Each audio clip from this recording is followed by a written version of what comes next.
இன்றைய Sai Chitra social talk marathon நிகழ்ச்சியில் இடம்பெறுகின்ற விருந்தினர் இயக்குனரும் அரசியல் விமர்சகருமான கரு பழனியப்பன்.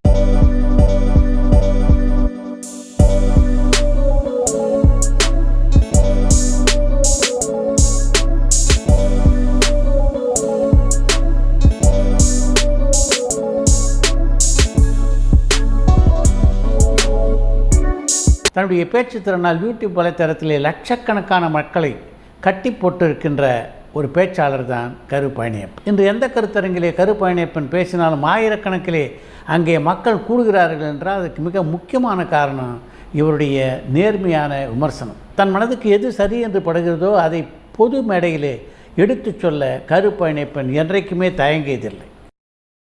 வணக்கம். வணக்கம். அரசியலில் உங்களுக்கு எப்போ ஈடுபாடு ஏற்பட்டது? அரசியல் ஆர்வம் என்பது சினிமாவில் எப்போ ஆர்வம் பிறந்ததுன்னு தெரியலையோ அப்படியே அரசியல் ஆர்வம் இப்போ பிறந்ததுன்னு தெரியல. நீங்கள் மதுரை போன்ற நகரங்களில், நான் வளர்ந்த நகரத்தில் பார்த்தீங்கன்னா 2 தான் பொழுதுபோக்கு. ஒன்று திரையரங்கு விட்டோம்னா வீதியில் நடக்கிற அரங்கு, பட்டிமன்றம், பேச்சரங்கம், அரசியல் கூட்டம் அப்படின்னு. அதனால் இது 2க்கு தான் மாறி மாறி போகணும். மதுரையில் நிறைய பொழுதுபோக்கு இருக்குது.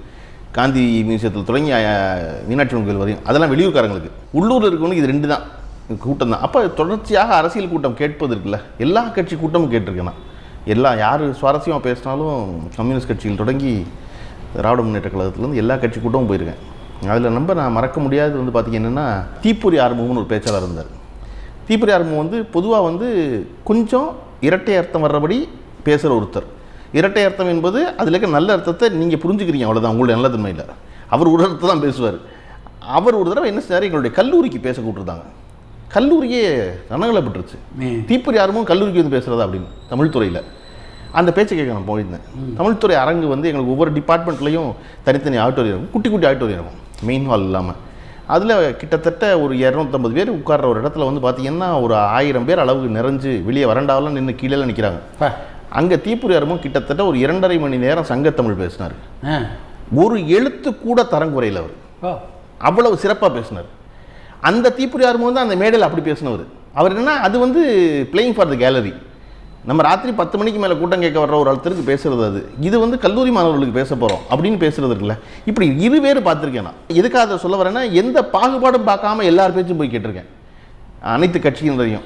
அப்படி கேட்டு வளர்ந்ததுனால எப்படி திரையார்வம் சினிமா ஆர்வம் என்று துவங்கியதுன்னு தெரியலையோ, அப்படி அரசியல் ஆர்வம் என்று துவங்கியதுங்கிறது தெரியல தான். அது ஆனால் எனக்கு ஒரு பெரிய ஈர்ப்பு இருந்துச்சு அதில். அந்த காலகட்டத்தில் உங்களை ஈர்த்த ஒரு பேச்சாளர்னா யாரை சொல்வீங்க நீங்கள்? அப்படி பேச்சாளர்களாக அன்றைய காலகட்டத்தில் இருந்ததில் ரகுமான் கானில் தொடங்கி காளிமுத்து, அதிமுகவில் காளிமுத்து, திருச்சி சிவா ரொம்ப இளைஞர், திருச்சி சிவா. அப்புறம் எல்லோரை போலவே நானும் திரு வைகோபால்சாமி அவர்களால், இப்போ வைகோன்னு அறியப்படுற வைகோபால்சாமி திமுக இருந்தபொழுது அவருடைய பேச்சு.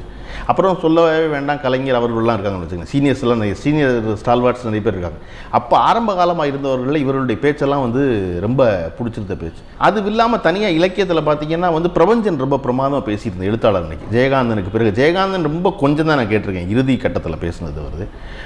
அதுக்கப்புறம் எழுத்தாளர்களை பேசி கேட்டு பிரபஞ்சன் ரொம்ப ஈர்க்கும் விதமாக பேசும். பொதுவாக எழுத்தாளர்கள் ரொம்ப, சுஜாதா சாருக்கு பார்த்தீங்கன்னா பேச வராது. சுஜாதா எந்த மேடையில் கூப்பிட்டீங்கனாலும் அவர் எழுதி கொண்டு அதை வாசிப்பார். அவர் தனியாக பேசுவார், அவர் எழுத்து போல் ஒன்று வாசிப்பார். ஆனால் பிரபஞ்சன் ரொம்ப பிரமாதமாக பேசுவார். அப்படி பிரபஞ்சனுக்கு ரொம்ப பிடிக்கும் இப்போ பேசின எழுத்தாளர்கள். அதன் பிறகு பாலகுமாரன் மேடைகளில் ரொம்ப நல்லா பேச ஆரம்பித்தார், ரொம்ப பிரமாதமாக பேச ஆரம்பித்தார். இன்றைய இஸ்லாமகிருஷ்ணன் போல். அப்போ இந்த பேச்சாளர்கள் பேசிய பேச்சு இருக்குல்ல, அதுதான் உங்களை அரசியலுக்கு இழுத்துட்டு ஒரு காரணம் அமைஞ்சதுன்னு சொல்லலாம். இல்லை, நீங்கள் அரசியலுக்கு இழுத்து கூட உள்ள தள்ளி விட்டுருவீங்க போல இருக்கே. நான் அரசியலில் இப்போவும் ஒரு பார்வையாளர் தான். நான் என்னென்னா என்னுடைய சொல்கிறேன், அதை ஒழிச்சு வச்சுக்க வேண்டியதில்லை அப்படின்னு நான் சொல்கிறேன். அது அவ்வளோதான். நான் எனக்கு சரின்னு நினச்சதை இன்னொருத்தருக்கு சொல்லணும்னு நினைக்கிறேன், அவ்வளோதானே ஒழிய நான் அரசியலுக்குள்ளே இழுத்துட்டு உள்ளுக்குள்ளே விழுந்துடல, அதுக்கு கிடையாது. ஆனால் வெளிப்படையாக சொல்லணும்னு நினைக்கிறேன். நான் அந்த ஸ்டாண்டு மறைக்க வேண்டியது அவசியம் இல்லைன்னு நினைக்கிறேன், அவ்வளோதானே ஒழிய அரசியலுக்குள்ளே இழுத்துட்டு வந்ததுங்கிறது இந்த பேச்சுகள் எல்லாமும் ஒரு காரணம். ஒரு காலகட்டத்தில் நீங்கள் திமுகவுடைய ஆதரவாளராக அறியப்பட்டீங்க. ஆமாம், அறியப்படுறீங்கன்னு கூட சொல்லலாம் ப்ரெசன்ட் டென்ஸில். அப்படி ஒரு மாற்றம் இப்போ நிகழ்ந்ததா இல்லை ரொம்ப காலத்துக்கு முன்னாடியே அது நிகழ்ந்ததா? இல்லை, அது கலைஞர் மேல் ஒரு ஈர்ப்பு இருந்துச்சு சார். என் தலைமுறையில் இருக்க எல்லாருக்கும் இருக்கும். இந்த தலைமுறையில் அவருடைய நேரடி பேச்சையோ அவருடைய நேரடி நடவடிக்கையோ தெரியலையே ஒழிய அதனால் அவன் பெருசாக ஈர்க்கப்பட்டான்னு எனக்கு தெரியல. ஆனால் என் காலகட்டத்தில் நாங்கள் தான் கடைசி தலைமுறை கலைஞரால் ஈர்க்கப்பட்டவர்கள் நம்புகிறேன். எனக்கு முன்னாடி ரொம்ப தீவிரமாக ஈர்க்கப்பட்டு இருந்தாங்க. அதுக்கப்புறம் பார்த்தீங்கன்னா ஈர்க்கப்பட்ட ஆளுகளில் கடைசி தலைமுறை 2 தலைமுறை. அப்பொழுது திமுக மேலே ஈர்ப்பு இருந்துச்சு. ஆனால் திமுக மேலே மாற்று கருத்து, ஆதரவு கருத்து, எல்லா கருத்தும் இருந்திருக்கு எல்லாருமேலையும். எதுக்கப்புறம் தீவிரமாக திமுக சார்பு நிலை எடுப்பது என்கிற இடம் எங்கே வந்துச்சு அப்படின்னா, மத்தியில் வந்து ஆளும் பாரதிய ஜனதா கட்சி வந்து எடுக்கிற ஒவ்வொரு நிலைப்பாட்டுக்கும் எந்த எதிர்ப்பும் தெரிவிக்காத நம்முடைய அண்ணா திராவிட முன்னேற்ற கழக அரசு இங்கே இருந்த பொழுது இதை ஒரு இடத்துல பேசியாக வேண்டிய கட்டாயம் இருக்குதுன்னு நான் நினச்சேன். நம்ம வந்து நிறைய தொலைக்கிறோம், எல்லாத்தையும் இழுத்துற முடியாது ஒரு மாநில அரசால். அந்த அளவு எனக்கு எவ்வளோ தூரம் போய் ஆட முடியுங்கிறது புரியுது. ஆனால் ஆடவே மாட்டேன், குரல் எழுப்பவே மாட்டேன், எல்லாத்துக்கும் ஆமாசாமி சொல்லுவேன், குனிஞ்சு காலத்தான் தேடுவேன் அப்படின்னா அப்புறம் நம்ம எதுக்கு இவ்வளோ தூரம் வந்தோங்கிறது இருக்குல்ல. அப்போ அந்த இடத்துல நம்ம ஏதாவது ஒரு ஸ்டாண்ட் எடுத்தாகணும். அதில் வந்து நான் வந்து இல்லை திமுக சரின்னு சொல்லித்தான் ஆகணும் அப்படின்னு நினச்சேன். அப்படித்தான் நான் திமுக சரின்னு சொல்ல வந்தேன். இந்த அளவுக்கு உங்களை ஈர்த்த கலைஞரை சந்தித்து பேசக்கூடிய வாய்ப்பு உங்களுக்கு கிடைச்சது? இல்லை, நான் ஒரே ஒரு தடவை மாநில விருது வாங்கும்போது அவரோட பக்கத்தில் இருக்க வாய்ப்பு கிடச்சிச்சு ஒழிய, நான் பெருசாக எப்பொழுதுமே வந்து என்னை ஈர்த்த நான் வியக்கிற ஆட்களை போய் நேரில் பார்க்கணும்னு நினச்சதில்லை. எனக்கு பிடிக்கும், அவங்க இங்கே இருக்கட்டும், நான் இங்கே இருந்துக்கிறேன். அவளுடைய அண்மையில் போய் இருக்கணும், அவளுடைய அன்பை பெறணும், கூட இருக்கணும், நேரம் செலவழிக்கணும்னு நான் ஆசைப்பட்டதே கிடையாது. அப்படி நான் ஒரே ஒரு தடவை சதுரங்கம் படத்துக்காக வந்து மாநில விருது வாங்கினேன், சிறந்த கதாசிரியர் விருது வாங்கினேன். அப்போ அவர் கையால் விருது பெற்றேன். அப்போ ஒரு தடவை தான் நான் அவரை சந்தித்தேன். அதன் பிறகு எப்பொழுதும் அப்புறம் பார்த்திபன் சார் வந்து ஒரு கிறுக்கல்கள்னு புத்தக வெளியீடு நடந்துச்சு. அப்போ அவருக்கு அருகில் நடத்தின ஒழிய உரையாடலாம் ஒன்றும் இல்லை. அந்த நிகழ்ச்சி நடத்தினாங்க, பார்த்திபன் சாரோட வேலை பார்த்துட்டு இருந்தேன். அதனால் அவர் அருகில் ஒரு 3 மணி நேரம் இருக்க வாய்ப்பு கிடைச்ச ஒழிய மற்றபடி வேறு எதுவும் இல்லை. பத்திரிகையாளராக இருக்கும்போது அவர் மதுரையில் ஒரு மாநாடு நடத்தினார். அப்போ கலைஞர் மாநாடு, கலைஞருடைய கூட்டங்கள்லாம் பார்த்தீங்கன்னா பத்திரிகையாளர் ரொம்ப நெருக்கமாக சுற்றி நிற்கலாம், ஒன்றும் பெரிய இடைவெளி இருக்காது ரெண்டு எல்லாருக்கும். அப்படி ஒரு 2 நாள் வந்து அவர் இருக்க மாநாடு கூட்டம், அவர் பார்த்த ஊர்வலம், இருந்த மாநாட்டு பந்தல், அப்படி எல்லாத்துலேயும் அவர் கூடவே இருந்திருக்கேன் ஒழிய மற்றபடி அவரோட நேரடி தொடர்பாக ஒன்று இருந்தது எனக்கு. இப்படி நீங்கள் வந்து ஒரு நிலை எடுத்து திராவிட முன்னேற்ற கழகத்தை ஆதரித்து பேச ஆரம்பித்த உடனே அதற்கான எதிர்ப்பு குரலை வந்து நீங்கள் சந்திக்க வேண்டி வந்தது அங்கேயாவது? நீங்கள் என்ன பண்ணிங்கனாலும் எதிர்ப்பு குரல் வரும். நீங்கள் வந்து யாருமே நம்மளை எதிர்க்கக்கூடாது அப்படின்னா நீங்கள் சாப்பிட்டு பேசாமல் தூங்கணும் உங்களுக்கு. அப்போ ஒருத்தர் என்ன சொல்லுவானா, என்ன எப்போ பார்த்தாலும் சாப்பிட்டு தூங்குறேன் அப்படிமா ஒருத்தன். ஏதாவது எதிர்ப்பு குரல் எதுக்காக வந்துக்கிட்டே தான் இருக்கும். நாம் சரி என்று நினைப்பதை ரொம்ப சத்தமாக சொல்லிடணும்னு நினைப்பேன். காரணம், நம்ம வேறு எந்த நோக்கத்துக்காகவும் செய்யலை. நான் என் நலனுக்காக அதை செஞ்சேன், நான் தனிப்பெரும் விருப்பம் எனக்கு அதில் இருக்குது, நான் தனிப்பெரும் நலன் அடைகிறேன் அப்படின்னு நினச்சா அதை சொல்ல வேண்டாம். எனக்கு ஒரு நலனும் கிடையாது. நான் பொதுவாக யோசிக்கிறேன், இந்த மாநிலத்தில் நலன் யோசிக்கிறேன், என் பிள்ளைகளின் நலன் யோசிக்கிறேன், அடுத்த தலைமுறையின் நலன் யோசிக்கிறேன். யோசித்தா இதுதான் சரின்னு தோணுது. அப்போ அதை நம்ம சொல்லணும்ல. அப்போ அதை சொல்ல வேண்டிய ரொம்ப அவசியம். எல்லாருமே அதை சொல்லணும். நான் என்ன சொல்கிறேன், சரியோ தப்போ உங்கள் அரசியல் நிலைப்பாடை சொல்லிடுங்க. நான் எழுத்தாளர்கள் எல்லாத்தையும் எல்லா எழுத்தாளர்களுக்கும் ஒரு அரசியல் நிலைப்பாடு இருக்குது சார். ஆனால் எல்லா எழுத்தாளரும் சொல்வதில்லை. உதாரணத்துக்கு கலாப்பிரியாவுக்கு ரொம்ப தீவிரமான திராவிட அரசியலுடைய சார்பு நிலைப்பாடு இருக்குது. ஆனால் அதை அவர் வெளியில் சொல்கிறதே இல்லை. ஏன் தயங்க வேண்டியது இருக்குது? நான் அவர்கிட்டே சொல்லியிருக்கேன், அதை தயவு செஞ்சு சொல்லியிருக்கேன். இவ்வளோ நாளைக்கு தான் வச்சுருக்கீங்க, சொல்லணும்ல. நீங்கள் அரசு ஊழியர்னால் பரவாயில்ல, ரிட்டையர் ஆகிட்டு வந்து சொல்கிறீங்கன்னு வச்சுக்கலாம். கலைஞர்கள் ஏன் சொல்லாமல் இருக்கீங்க? நீங்கள் வலதுசாரின்னு கூட சொல்லுங்கள், பிஜேபின்னு கூட சொல்லுங்கள், ஒன்றும் தப்பு இல்லை. ஆனால் வலதுசாரின்னு சொல்லிடுங்க. சொல்லாமல் ரகசிய வேலையை செய்யாதீங்க. நமக்கு தெரிஞ்சிருவோம் எதிர்ப்பக்கம் யார் இருக்கா, இந்த பக்கம் யார் இருக்கான்னு. அப்படிங்கிறதுனால தான் நான் நினைக்கிறேன் ஒழிய வேறு ஒன்றும் காரணம் இல்லை. இல்லை, கலைஞர்கள் பொதுவாக அரசியல் சார்ந்து இருக்கணும்னு நினைக்கிறீங்களா நீங்கள்? அரசியல் இல்லாமல் இருக்க முடியாதா ஒரு கலைஞர்? இருக்கவே முடியாது. அது எப்படி இருக்க முடியும்? அரசியல் இல்லாமல் இருந்தால் அவன் எப்படி கலைஞனாக இருக்க முடியும்? அரசியல் இல்லாமல் இருந்தால் எப்படி கலைஞனாக இருக்க முடியும்? அவனுக்கு ஒரு அரசியல் இருக்குது, அதை ரகசிய வியாதி போல் வச்சுக்கிறான், நமக்கு சொல்லாமல் செய்கிறான், அல்லது என்னை போல வெளிப்படையாக சொல்கிறான். யார் எந்த கலைஞருக்காவது அரசியல் இல்லாமல் இருக்கா சொல்லுங்கள்? நீங்கள் இல்லாமல் இருக்கவே முடியும். இன்னொன்று, எல்லார்ட்டையும் அரசியல் இருக்குது, எல்லாருக்கும் ஒரு நிலைப்பாடு இருக்குது சார். ஸ்டாலின் அவர்கள் இன்றைய முதலமைச்சர், கிட்டத்தட்ட ஒரு 6 மாத காலம் ஆகும். எல்லாரும் பாராட்டுப்படுறாங்க. 6 மாதத்துக்கு முன்னாடி என்ன இருந்துச்சு? பாராட்டாங்களா யாராவது? இல்லை. அதாவது நேரடியாக திராவிட முன்னேற்ற கழகத்தால் பாதிப்படைவோம், நம்முடைய கொள்கைகளை கொண்டு வந்து இங்கே நிலைநிறுத்த முடியாது, ஸ்டாலின் அவர்கள் தலைமையிலான திராவிட முன்னேற்ற கழக அரசு அமைஞ்சா இதெல்லாம் சிக்கல் அப்படின்னு நினச்சவன் ஏற்று பேசணும் போயிட்டு போகுது. அவன் பரப்பன பொய்யை கேட்டு நான் நடுநிலையாளன்னு சொல்லியிருந்தான் பாருங்க. அவெல்லாம் சொன்னான்ல சார், இல்லையா? அவருக்கு வந்து முதலமைச்சராக ராசியே கிடையாது, அவருக்கு எதுவுமே தெரியாது. எல்லாம் எவ்வளவு அவதூறுக்கு சந்திச்சிருக்காரு. அவரை துண்டு சீட்டின்னு இருக்காங்க இவங்க. இப்போ தெரிஞ்சிருச்சுல, முதலமைச்சருக்கு வந்து பேச வேண்டிய அவசியம் கிடையாது, செயல்படுறதான் வேலைன்னு இருந்திருக்குல்ல. அப்போ இந்த பாதிப்பேர் இருந்தான் பாருங்க, எந்த கருத்தும் இல்லாமல் இருந்ததாக சொல்லிட்டு இருந்தான். அவனுக்கு ஒரு கருத்து இருந்திருக்கு, என்னன்னா அதை வெளியே சொல்லாமல் இருந்திருக்கான். அவன் பூரா இப்போ தடவை அப்படியே மாறி பிரமாதமாக நடக்குது இல்லை, பிரமாதமாக நடக்குதுன்னு பேச ஆரம்பிச்சிட்டான். அப்போ அவன் செயல்பாடுகளை பொறுத்து அவனுடைய அரசியல் மாறிக்கிட்டு இருக்கு.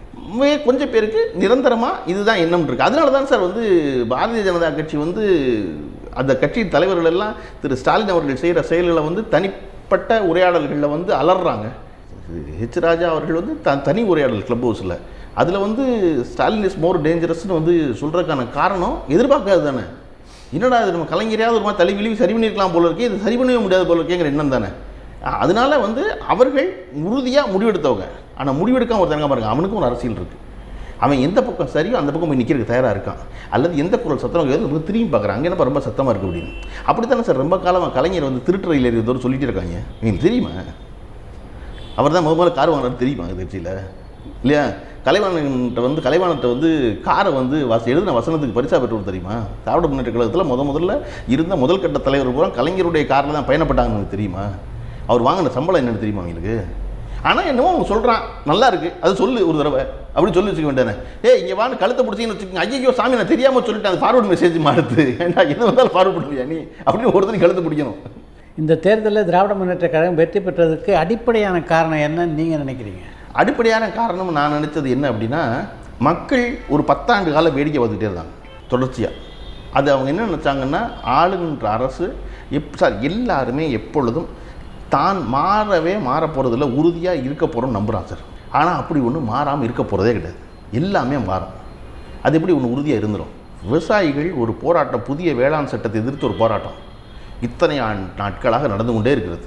லட்சக்கணக்கான பேர் ஒரு தலைநகரத்தில் கூடி அதை நடத்திக்கிட்டே இருக்காங்க, சரிங்க. அதை பெரிதாக மீடியா வெளிச்சத்துக்கு கொண்டு வராமல் ஆளுகின்ற அரசு பார்த்துக்குது. அவர்கள் அதிகார வர்க்கம் இப்பொழுது என்ன செய்யும் அப்படின்னா, காவல்துறையை வச்சு அதை அடக்க முயற்சி பண்ணும். அதை அடக்க முயற்சி பண்ணுது, அடக்குது, எல்லா வகையிலையும் அதை தொந்தரவு பண்ணுது, அதை கலகலத்து போக வைக்க முயற்சி பண்ணுது. ஆனாலும் விடாமல் விவசாயிகள் போராடி கொண்டே இருக்கிறார்கள் இந்த பிரச்சனையில். இவங்க வென்றுவாங்களா என்ன? இந்த அரசு தான் வந்து உறுதியான அரசா என்ன? இரும்பு கரை கொண்டு ஒடுக்கிறீங்களா என்ன? இந்த தேசம் ஒரு பெரிய விடுதலை போரை பார்த்துருக்கு. உத்தம் சர்தார்னு ஒரு படம் நினைக்கிறேன், நம்ம சர்தார் உத்தம், ஜாலியன் வாலாபாக் பற்றி. ஜாலியன் வாலாபாக் நம்ம கேட்டிருக்கோம். ஆனால் அந்த ஜாலியன் வாலாபாக் இவ்வளவு கொடூரமாக நடந்ததான் விஷுவல் ஆகும் பொழுது தான் தெரியுது. அது கிட்டத்தட்ட ஒரு 3 மணி நேர படத்தில் நமக்கு எல்லாருக்கும் தெரியுது இந்த படம் அதை பற்றி தான். அந்த படம் கொஞ்சம் கொஞ்சமாக நகர்த்தி கொண்டு வந்து கடைசி 40 நிமிஷம் முழுமையாக அதை ஆக்கிரமிக்கும் போது இருக்குல்ல, இதையெல்லாம் மீறி வந்திருக்காங்களே அப்படின்னு பஞ்சாபியர்களை பார்க்கும்போது, சிங்குகளை பார்க்கும்போது ஒரு பெரும் மரியாதை தோணுது. அப்போ அதையெல்லாம் பார்த்து வந்துட்டோம் இல்லையா? இந்த மத்திய அரசாங்கத்துடைய காவல்துறையுடைய ஒடுக்குமுறையை வந்து இந்த சந்திச்சிட மாட்டாங்களா என்ன? ஆனால் ஆளுகின்றவர்கள் நம்புவார்கள், நம்ம உறுதியாக இதை சந்திச்சிட முடியும் அப்படின்னு. அப்படி ஒரு உறுதியாக அவங்களுக்கு கிடையவே கிடையாது. அது எல்லாவற்றும் மக்கள் என்பது எப்போதுமே சைலண்ட் ஸ்பெக்டேட்டர் தான். அவன் நிலை சொல்ல மாட்டேங்கிறான், ஆனால் அவனுக்கு மனசுக்குள்ள ஒன்று தெரியும், அதை வச்சுக்கிட்டே இருப்பான். அப்படி வச்சதுனால தான் சார் இந்த தடவை இவ்வளவு பிரச்சனை. அந்த பக்கம் அவர்கள் ஆளுங்கட்சி, இங்கே இவர்கள் ஆளுங்கட்சி, 2 ஆளுங்கட்சியும் கூட்டணி, 2 கூட்டணிக்கும் மீறி கடைசியில் தேர்தல் நெருக்கத்தில் எதிர்கட்சியினர் அத்தனை பேர் மேலேயும் வந்து ரெய்டு நடத்தி எல்லாம் பண்ணி அதற்கப்புறமா அதை வெல்ல முடியுது அப்படின்னா மக்கள் ஒன்று முடிவே பண்ணி வச்சுருக்காங்க. அதை இது சரின்னு அதை அவர்கள் சொல்ல மாட்டாங்க. கருப்பள்ளிப்பன் போல் கருப்பள்ளிப்பனுக்கு பொறுமை இல்லாமல் கத்துறான் வெளியே வந்து. மக்கள் சுமார் சரி தேர்தல் நாள் பார்த்துக்கோன்னு பேசாமல் இருப்பாங்க. அப்படி தானே எப்பொழுதுமே அவர்கள் மாதிரி சரியாக தான் முடிவெடுப்பாங்க. நான் மக்களை முழுமையாக நம்புகிறேன், சரியாக தான் முடிவெடுப்பாங்க, தப்பாலாம் முடிவெடுக்க மாட்டாங்க. கடந்த தேர்தலில் அதிமுக அந்த அளவு தோல்வியை சந்தித்ததுக்கு எது காரணம்னு நீங்கள் நினைக்கிறீங்க? ஆட்சியை சந்தித்ததுக்கு எது காரணம் அப்படின்னா, ராஜேந்திர பாலாஜி மஞ்சள் சட்டை போட்டார் பாருங்க, அது காரணம். ஒருத்தர் வெள்ளை சட்டை போட்டே இருந்தார், அம்மான்னாரு, எங்கள் அம்மா தான் எல்லாம், எங்களுக்கு எதுவுமே தெரியாதுனாரு. அது பரவாயில்ல, அது எப்பொழுதும் அண்ணாதிமுக அப்படி தான் சொல்லுவாங்க. நாங்கள் வெறும் காலடி செருப்பு, நாங்கள் எங்கேயோ கிடந்த களிமண், எங்கேயோ கிடந்த குப்பைனா என்னையை கொண்டு தான் உட்கார வச்சாங்க கோபுரத்தில் அப்படின்னு தன்னை தாழ்த்தி எவ்வளவு முடியுமோ அவ்வளவு தாழ்த்தி கொண்டு நான் சரணாகதி அடைகிறேன், நான் எல்லாத்தையும் உங்களுக்கு கொண்டு கரெக்டாக ஒப்படைப்பேன், அதனே நீங்கள் வச்சுக்கோங்க அப்படிங்கிறதா தான் இருக்கும். இன்னும் நாங்கள் ஒரு மியூசிக்கல் சேர் தானே, இன்னும் எவ்வளோக்கு எவ்வளோ தன்னை தாழ்த்திக்கிறோமோ அவ்வளோக்கு அளவு நம்ம வந்து அந்த பதவியை பெற முடியும் நம்புறதுனால செஞ்சுக்கிட்டே இருப்பாங்க. இதெல்லாம் இதுவரை எனக்கு நியாயம் புரியுது. ஆனால் ஜெயலலிதா அவர்களுடைய மறைவுக்கு பிறகு மோடி முழுமையாக அந்த கட்சியை ஆக்கிரமிச்சிட்டாருன்னு வெளியேற்காலெலாம் சொல்லிக்கிட்டு இருக்காங்க. அவர்கள் யாரும் சொல்லலை. சொல்லாத பொழுது மோடி எங்கள் டேடின்னு வெள்ளை சட்டை போட்டார் ராஜேந்திர பாலாஜி, ஏன் சார் மஞ்சள் சட்டை போட்டார்? கையில் அத்தனை கயிறு கட்டி ஒரு மஞ்சள் கலர் சட்டையை போட்டு ஒரு பெரிய குங்குமம், கங்குவா படத்தில் வந்து ரஜினிகாந்த் வச்சுருப்பார்ல, அப்படி ஒரு குங்குமம் வச்சுக்கிட்டு மோடி எங்கள் டேடிட்டார். ஒரு 6 மாதம் முன்னாடி எடுத்து பார்த்தா திரு ராஜேந்திர பாலாஜி அவர்கள் அப்படி இல்லை. தன்னை பாதுகாத்துக்க எந்த வேஷமும் போடலாம், அவ்வளோதான், செஞ்சுருவோம் அந்த வேலையை அப்படின்னு. அதையே ராஜேந்திர பாலாஜி அவர்கள் தேர்தல் முடிவு வெளியாகி திராவிட முன்னேற்ற கழகம் ஆட்சிக்கு வந்த அடுத்த வாரம் குங்குமத்தின் அளவு குறைஞ்சிருச்சு, கையில் கயிறு குறைஞ்சிருச்சு, மஞ்சள் சட்டை வெள்ளை சட்டை ஆயிடுச்சு. நீங்கள் எதுக்கு மஞ்சள் சட்டை போட்டீங்க, எதுக்கு திரும்பி வெள்ளை சட்டை மாறீங்க? நான் சொல்கிறது இது ஒரு உதாரணம். இதை போல் அந்த கட்சியில் இருந்த அத்தனை பேரும் அவ்வளவு பேரும் அந்த சூழலுக்கு ஏற்ப தன்னை மாற்றிக்கிறது இருக்குல்ல. ஆமாம் ஆமாம் இப்போதைக்கு ஒட்டி இருந்துருவோம், எஜமானர் சொல்கிறத கேட்டுட்டால் நமக்கு ஒன்றும் பிரச்சனை இல்லை அப்படின்னு. சார் நீட்டில் விடாத கொடுமையாக தொடருது. இப்போ வந்து ஒரு இறப்பு நடந்தால் எடப்பாடி பழனிசாமி அவர்கள் நேரடியாக அந்த இடத்துக்கு போய் நிற்கிறார் எதிர்கட்சியாக. ஆளுங்கட்சியை சேர்ந்த அவர்களும் ஆறுதல் சொல்ல போகிறாங்க. இதே விஷயம் அனிதா இறப்பின் பொழுது பார்த்திங்கன்னா அரியலூரில் அனிதா இறந்துருக்கான். அந்த வழியாக போன திரு ஓ பன்னீர்செல்வம் அரியலூரில் போகவே இல்லை சார், நேராக ஸ்ரீரங்கத்தில் பார்க்க போயிட்டார், ரங்கநாதரை பார்க்க போயிட்டார். நீங்கள் அனிதாவை பார்க்க வந்திருக்கணும்ல இன்றைக்கி, நீங்கள் குற்றம் இல்லை, நீங்கள் தான் நிறைவேற்றுனீங்க எல்லாம் சொல்கிறீங்க, வரணுங்களே அன்றைக்கி வரல. அப்போ அதெல்லாம் குறித்து வச்சுக்குவோம்ல ஓட்டு போடுறவன். நான் சொல்கிறேன், ராஜேந்திர பாலாஜியோட மஜ்ஜசட்டையிலேருந்து அரியலூர் அனிதாவை சந்திக்க போகாத, மரியாதை செலுத்த போகாத, இறுதி ஊர்வலத்துக்கு போகாத ஓ பன்னீர்செல்வம் வரை எல்லாரையும் ஞாபகம் வச்சுக்குவான், ஞாபகம் வச்சுக்கிட்டு தான் நடத்துவான். நீங்கள் அதனால தான் திரு ஓ பன்னீர்செல்வத்தின் மகன் ரவீந்திரநாத் வந்து எம்பி ஆகிறாரு. லெட்டர் பேடில் மோடி படம் இருக்குது. அண்ணா திராவிட முன்னேற்ற கழகத்தின் ஒரு பாராளுமன்ற உறுப்பினருடைய லெட்டர் பேடில் மோடி படம் தான் பெருசாக இருக்குது, ஜெயலலிதா படம் சின்னதாக இருக்குது. தெரியுமில்ல சார், பார்ப்பான்ல, எத்தனை பேர் லெட்டர் வாங்கியிருப்பான். இது எல்லாமும் காரணம் மொத்தமாக போய் ஒப்படைக்கிறது இருக்குல்ல. நம்ம முதல்ல இங்கே வந்து மாநில சுயாட்சியை குரல் எழுப்பின மாநிலம் அது. இருக்க மாநில முதல்வர்கள் எல்லாரும் பேசாமல் இருந்த பொழுது தேசிய கொடியை ஏன் பிரதமர் மட்டும் ஏற்றுறாரு, நானும் ஏற்றலாம்ல அப்படிங்கிற கேள்வி எழுப்பினவர் இளைஞர். அதன் மூலமாகத்தான் இந்த அனைத்து மாநில முதல்வர்களுக்கும் அந்த உரிமை கிடச்சிச்சு. இங்கே மாநிலங்களுக்கு ஒரு உரிமை இருக்குது, அதை பேசணும். இந்தியா என்பது ஒரு ஒன்றியம், மாநிலங்களின் கூட்டமைப்புங்கிறத நம்ம கிட்டத்தட்ட 50 ஆண்டு காலமாக பேசி கொண்டிருக்கிறோம் இல்லையா. அது நம்ம ஒட்டி பிற மாநிலங்கள்லாம் அப்புறம் பேச ஆரம்பிக்கிறாங்க. இப்படி எல்லாவற்றிலும் நம்ம வந்து ஒரு லீடராக இருந்துட்டு, முன்னோடியாக இருந்துட்டு, அதுக்கப்புறம் பார்த்தா எல்லாத்தையும் பின்னுக்கு கொண்டு வந்து வைக்கிறது இருக்கு இல்லையா. அது எவ்வளோ பெரிய துன்பம்னு ஒன்று தெரியும்ல. இன்றைய தலைமுறைக்கு தெரியாமல் இருக்கலாம், அந்த முதல் வாக்காளனுக்கு தெரியாமல் இருக்கலாம், ஆனால் அவனுடைய அப்பாவுக்கு தெரியுமில்ல, அவன் அண்ணனுக்கு தெரியுமில்ல. திராவிட கட்சிகள் மட்டும்தான் இப்போ இந்த பெரும்பான்மையோடு பார்த்தீங்கன்னா திராவிட முன்னேற்ற கழகம் ஜெயித்தது, அடுத்த இடத்துல அதிமுக இருக்குது. இந்த திராவிட கட்சிகளை தாண்டி தமிழ்நாட்டில் வேறு எந்த கட்சியும் ஜெயிச்சு விட முடியாது அப்படின்ற ஒரு விமர்சனம் இருக்குது. அது உங்களுக்கு ஏற்புடையதான்? என்னென்னா நீங்கள் வந்து திராவிட கட்சியில் வந்து அண்ணா திராவிட முன்னேற்ற கழகத்தை சொல்லக்கூடாது, அது பேரில் மட்டும் திராவிடத்தை வச்சுருக்கு. இங்கே இருக்க ஒரே ஒரு திராவிட கட்சி வந்து திராவிட முன்னேற்ற கழகம் மட்டும்தான். அப்புறம் தேர்தலில் போட்டியிடாத திராவிடர் கழகம். அண்ணா திராவிட முன்னேற்ற கழகம் திராவிட சிந்தனையை விட்டு வெளியே வந்துருச்சு, சமூக நீதியில் மட்டும் விடாமல் பற்றி கொண்டு இருக்கிறாங்க, அதை விட்டுறக்கூடாது. அந்த வகையில் பாராட்டுக்குரியதான் வச்சுக்கலாம். மற்ற எல்லா விஷயங்களையும் அதில் விலகிருச்சு. அதனால தான் திராவிட முன்னேற்ற கழகத்தை தீவிரமாக திராவிடத்தை எதிர்ப்பதாக சொல்லுகிற சீமான் அண்ணா திராவிட முன்னேற்ற கழகத்தை எதிர்ப்பதே இல்லை. அண்ணா திராவிட முன்னேற்ற எதிர்க்கிறார் அவர் எங்கேயாவது? எங்கே எதிர்க்கிறது இல்லை. மக்கள் யாரும் திராவிட கட்சிகளில் ஒன்றாக அண்ணா திராவிட முன்னேற்ற கழகத்தை பார்க்கறது இல்லை. ஆனால் இந்த கட்சியிலிருந்து வெளியேறினது அப்படிங்கிறத ஒட்டி பேரில் திராவிடம் வச்சிருக்கிறதுனால ஒருவேளை திரு விஜயகாந்த் அவர்களுடைய கட்சி ஒரு 5 எம்எல்ஏ ஜெயிச்சிருந்தா அது ஒரு திராவிட கட்சியாக தான் அறியப்படும். ஏன்னா இந்த கொள்கைகள் அடிப்படை கொள்கைகளை அதை வச்சு சொன்னவர் அவருடைய இப்போ கட்சி பேரில் தேசிய முற்போக்கு திராவிட கழகம் இருக்கிறதுனால அவரையும் திராவிட கட்சியாக சொல்லுவாங்க. ஆனால் தமிழ்நாட்டை பொறுத்தளவில் இந்த திராவிட கட்சிகளுடைய தாக்கம் இருக்குல்ல, அதை வந்து இவர்களால் வந்து நீர்த்து போக செய்யவே முடியாது. இந்த திராவிட கொள்கை இருக்குல்ல, அது நீர்த்து போக செய்யவே முடியாது. இவங்க திருப்பி ஒன்று சொல்லிகிட்டே இருக்காங்க சார். என்ன சொல்லுவாங்க அப்படின்னா, இங்கே எல்லோரும் சமமாக நடத்தப்பட வேண்டும் என்பது இந்த மண்ணில் தமிழ்நாட்டில் எல்லாருக்குள்ளேயும் இயல்பான ஒரு காரியமாயிருச்சு. இன்னமும் முழுக்க ஒளிஞ்சிருச்சா வேறுபாடு, சாதிய வேறுபாடு ஒளிஞ்சிருச்சான ஒளியலை. இன்னமும் கிராமங்களில் ஊர்களில் இருக்குது. ஆனால் மற்ற மாநிலங்களைப் போல கைப்புண்ணா இல்லை, நேரடியாக தெரிகிறதா இல்லை, இருக்குது. அதையெல்லாம் களையணும், அதையெல்லாம் குறைக்கணும். ஆனால் நம்ம வந்திருக்க தூரம் ரொம்ப அதிகம். இன்றைக்கி சாதாரண நகரத்தில் பார்த்திங்கன்னா எந்த பெருநகரங்கள்லையும் யாரையும் சாதி பார்க்குறது இல்லை, வேற்றுமை பார்க்குறது இல்லை, ஒருத்தரை கீழே நடத்துறது இல்லை. நம்ம சமமாக தான் எல்லோரும் உட்கார வைக்கிறோம். நம்ம சாப்பிடும்போது சாப்பிட்டேன்னு கேட்குறோம், 2 பேர் ஒரு தட்டில் சாப்பிட்றோம். அதெல்லாம் எல்லாமும் சரியாக வந்துட்டோம். என்னையை வந்து நான் கீழ்நிலையில் இருந்தேன், என்னை ஒரு ஆள் உயர்த்தினது யார் அப்படின்னா, அந்த உயர்த்துவதற்காக குரல் கொடுத்தவர்கள் எல்லாரும் திராவிடத்தின் பெயரால் பேசியவர்களாக இருக்காங்க. நீங்கள் இன்றைக்கி அவர்களை 100 குறை சொல்லுங்கள். நீங்கள் பெரியாரெல்லாம் தமிழர்கள்னு பேசுகிறது இருக்குல்ல, பெரியார தமிழர்கள்னு சொல்லி நீ யாரை சொல்ல போகிற? அவர் பிறப்பால் கன்னடது, அவர் தெலுங்கு பேசினார், அது செஞ்சார், இது செஞ்சார், ஊர் கதை சொல்கிறான். அந்த எந்த கதையும் எவருடைய மனசுக்குள்ளேயும் இறங்கவே இறங்காது, எவருடைய மண்டைக்குள்ளேயும் இறங்கவே இறங்காது. சும்மா கேட்டுக்குவாங்க காதால், ஓ அப்படியா, உன்னை தான் ஆள் யாருன்னு எனக்கு தெரியுமில்லம்பாங்க. பெரியாரை சொல்லிவிட்டீங்க, என்ன சரி செய்வீங்க? கடைசி வரையும் தான் சாகிறதுக்கு முதல் வாரம் வரையும் கூட்டம் பேசியிருந்த ஒருத்தர், கையில் மூத்திரவாளி தூக்கி அலைஞ்சவர், அவரை பற்றி பேசவே கூடாது. நீங்கள் செத்துருவீங்களா? நீங்கள் வேறு யாராவது பேசின அந்த உழைப்பை சொல்லுங்கள். ஒருத்தர் 90 வயதை கடந்த பிறகு ஒரு மனிதன் உழைத்து கொண்டே இருப்பது இருக்குல்ல, வேலை பார்த்துக்கிட்டே இருக்குது, அதன் மூலமாக எந்த தனிப்பட்ட நலனும் கிடையாது. நீங்கள் நினச்சி பாருங்கள், சிறுநீர் பிரிய மாட்டேங்குது, டியூபை மாட்டிக்கிட்டு கையில் ஒரு வாளியை தூக்கிக்கிட்டு ஒருத்தர் ஊராக போவாருங்கிறது நீ வாழ்க்கையில் கற்பனை பண்ணி பாருங்க. உனக்கு காய்ச்சல் எடுத்தா நீ கொடுத்துக்க மாட்டேன், 98.4 இல்லாமல் உன்னுடைய உடல் வெப்பம் 100க்கு வந்துருச்சுன்னா நீ கூட்டத்துக்கு வர மாட்டேன். ஒரு ஏசி அறை இல்லைன்னா கூட்டத்துக்கு வர மாட்டேன். நீ ஒரு கார் பயணப்படுறதுக்கு இல்லைன்னா வரமாட்டேன். தமிழ்நாட்டில் கேரவன் முதல்ல இந்தியாவில் கண்டுபிடிச்ச ஒரு பெரியார் தானே சார். கேரவன் இன்றைக்கி ஒன்று சொல்கிறோமே, அதை ஒரு வண்டியில் செட் பண்ணி வச்சுக்கிட்டு அதே படுக்கையறை, அதுவே அலுவலகம், அதுவே கூட்டமேடுன்னு ஒருத்தர் சுற்றுனது இருக்குல்ல, எந்த ஊருக்குள்ளே போயிட முடியும். எனக்கு தெரிஞ்ச அவருக்கு குடலிறக்க நோய் வந்ததுக்கு காரணமே அந்த மாதிரியான ஒரு வண்டியில் அன்றைக்கு சாலை வசதிகள் பத்தாமல் இருந்த பொழுது ஒவ்வொரு கிராமமாக போனது இருக்குல்ல. நீங்கள் நினச்சி பாருங்கள், கொடங்குன்னு ஆடி ஆடி ஆடி ஆடி ஒரு வண்டி போனால் உள்ளே உட்காந்த மனுஷன் என்ன ஆயிருப்பார் 70 வயசில். இது பயணப்பட்டே இருக்கு. அப்புறம் பேசலாமா அவங்க? அப்போ இது தமிழ்நாட்டில் இருக்கும் எல்லோருக்கும் தெரியும். ஒவ்வொரு பெண்ணுக்கும் தெரியுங்களா சார்? ஒவ்வொரு பெண்ணுக்கும் தெரியும். ஒரு பெண் வெளியே வந்து சொல்ல போகிறது இல்லை, ஆனால் ஒரு பெண்ணுக்கு தெரியும். என்னென்னா, முதல்ல இந்த நாட்டில் பெண்ணுக்கு சொத்துல சம உரிமை கொடுக்கணும்.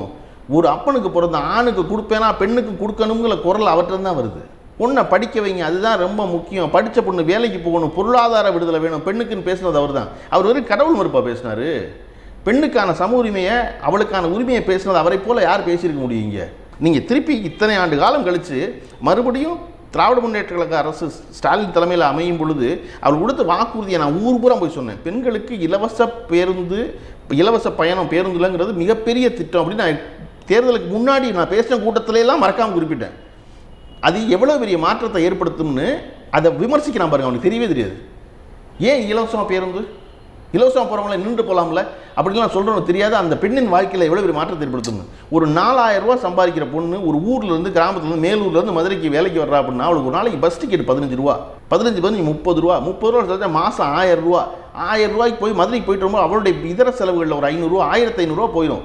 1500 இருக்க அப்பா என்ன சொல்லுவார்? ஏமா நீ மினிமம் 3000 ரூபா 4000 ரூபா சம்பாதிக்கிறதுக்கு மதுரை வரைக்கும் போகிற, பேசாமல் இருமா வீட்டில் அப்படின்ட்டுருவார் மாடை பார்த்துக்கிட்டு.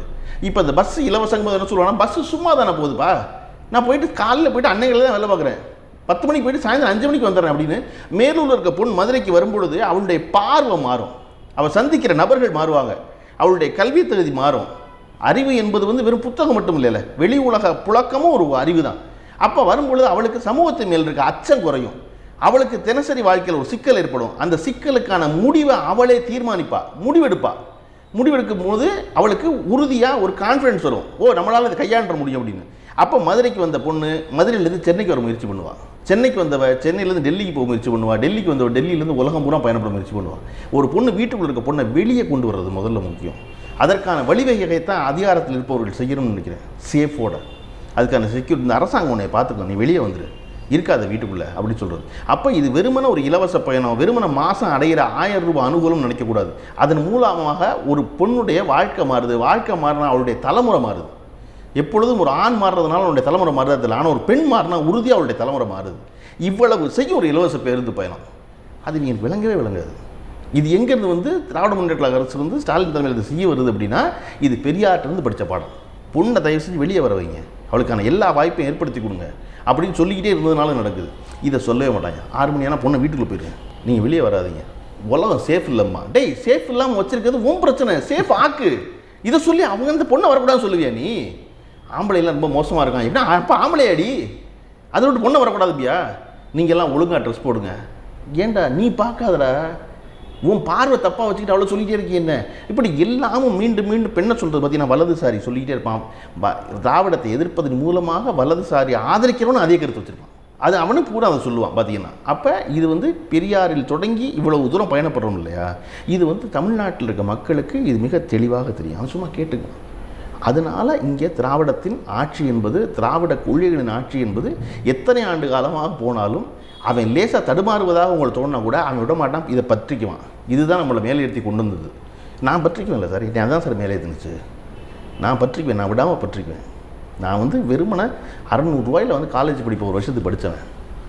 எல்லாரும் படிக்கலாம்ங்கிற சிஸ்டத்தை கொண்டு வந்து எல்லாரும் கல்லூரிக்கு போகணுங்கிற படிப்பின் மேல் ஆர்வத்தை ஏற்படுத்தியது அவன் தானே சார் பண்ணான். படிப்படின்னு இன்றைக்கி இத்தனை கல்லூரி, இத்தனை மருத்துவக் கல்லூரி, இத்தனை கலைக்கல்லூரி, இத்தனை இடம், முதல்ல இத்தனை படிப்பகம் தமிழ்நாட்டில் வந்தது இதில் வந்துச்சு, திராவிட கட்சியெல்லாம் வந்துச்சு. அதன் பிறகு படிக்கிறது சுலபமாகிடுச்சு, எல்லாராலையும் பேப்பர் வாங்க முடிஞ்சு, வாரப்பத்திரிக்கை வாங்க முடிஞ்சுனோட தான் படிப்பகங்கள் படிப்படியாக குறைஞ்சே ஒழிய, அன்றைக்கி படிப்பகம் மாதிரி நான் என்னுடைய 10 வயசில் நான் வீதியில் இருக்க படிப்பகத்தில் போய் தான் எல்லா பேப்பரும் படிச்சிருக்கேன். என்னால் ஒரே நாளில் தீக்கதிலிருந்து, முரசொலியிலேருந்து, தினத்தந்தியிலேருந்து, தினமணியிலேருந்து எல்லாவற்றையும் படிக்க முடியாத காரணம் நான் படிப்பகத்தில் போய் படித்தேன். என்னை நூலகத்துக்கு துரத்திருக்காங்க என் வீட்டில். சும்மா தானே கிடக்கு, போயிட்டு வா, திருமுக்கில் இருந்துச்சு. வீட்டில் வாங்க முடியாது எல்லா பத்திரிக்கையும். அத்தனை பத்திரிகையிலையும் குங்குமம், குமுதம், மாலைமதி, அம்புலி மாமா, பாலமித்ரா, எம்ஜி வல்லபன் நடத்தின நியூ ஃபிலிமாலயாவிலிருந்து அத்தனையும் படித்தது காரணம் நான் படிப்பகத்தில் போய் படித்தது தான். அப்போ இதை படிப்போங்கிற ஒரு கல்ச்சர் ஏற்படுத்தினது இருக்குல்ல, அது திராவிட கட்சி ஏற்பட்டுச்சு. வேறு யார் ஏற்படுத்தினா? நீங்கள் இன்றைக்கி இருக்க கட்சி கூட கதையில் சொல்கிறீங்க. உட்காந்துருக்க தொண்டனுக்கு அவன் கதையே சொல்லியே, நீ வெளியே வா, படின்னு சொன்னதானே. பெரியாராக இருக்கட்டும், அதன் பிறகு அண்ணாவாக இருக்கட்டும், அதன் தொடர்ச்சியாக கலைஞராக இருக்கட்டும், அதை விடாமல் வச்சுருந்தாங்க. எவரெல்லாம் படித்தார்களோ, எவரெல்லாம் சிறந்த இளைஞர்களோ, எவரெல்லாம் ஒடுக்கப்பட்ட சமூகத்தில் இருந்தார்களோ அவர்களை எல்லாம் மீடியேற்றுறதுல ரொம்ப குறியாக இருந்தாங்க. அவனை வர வச்சுருவன் ரொம்ப முக்கியம்னு. நீங்கள் எவனுக்கு பார்த்தீங்கன்னா எனக்கு வந்து அவர் கலைஞர் ரொம்ப பிடிச்சிருந்தது.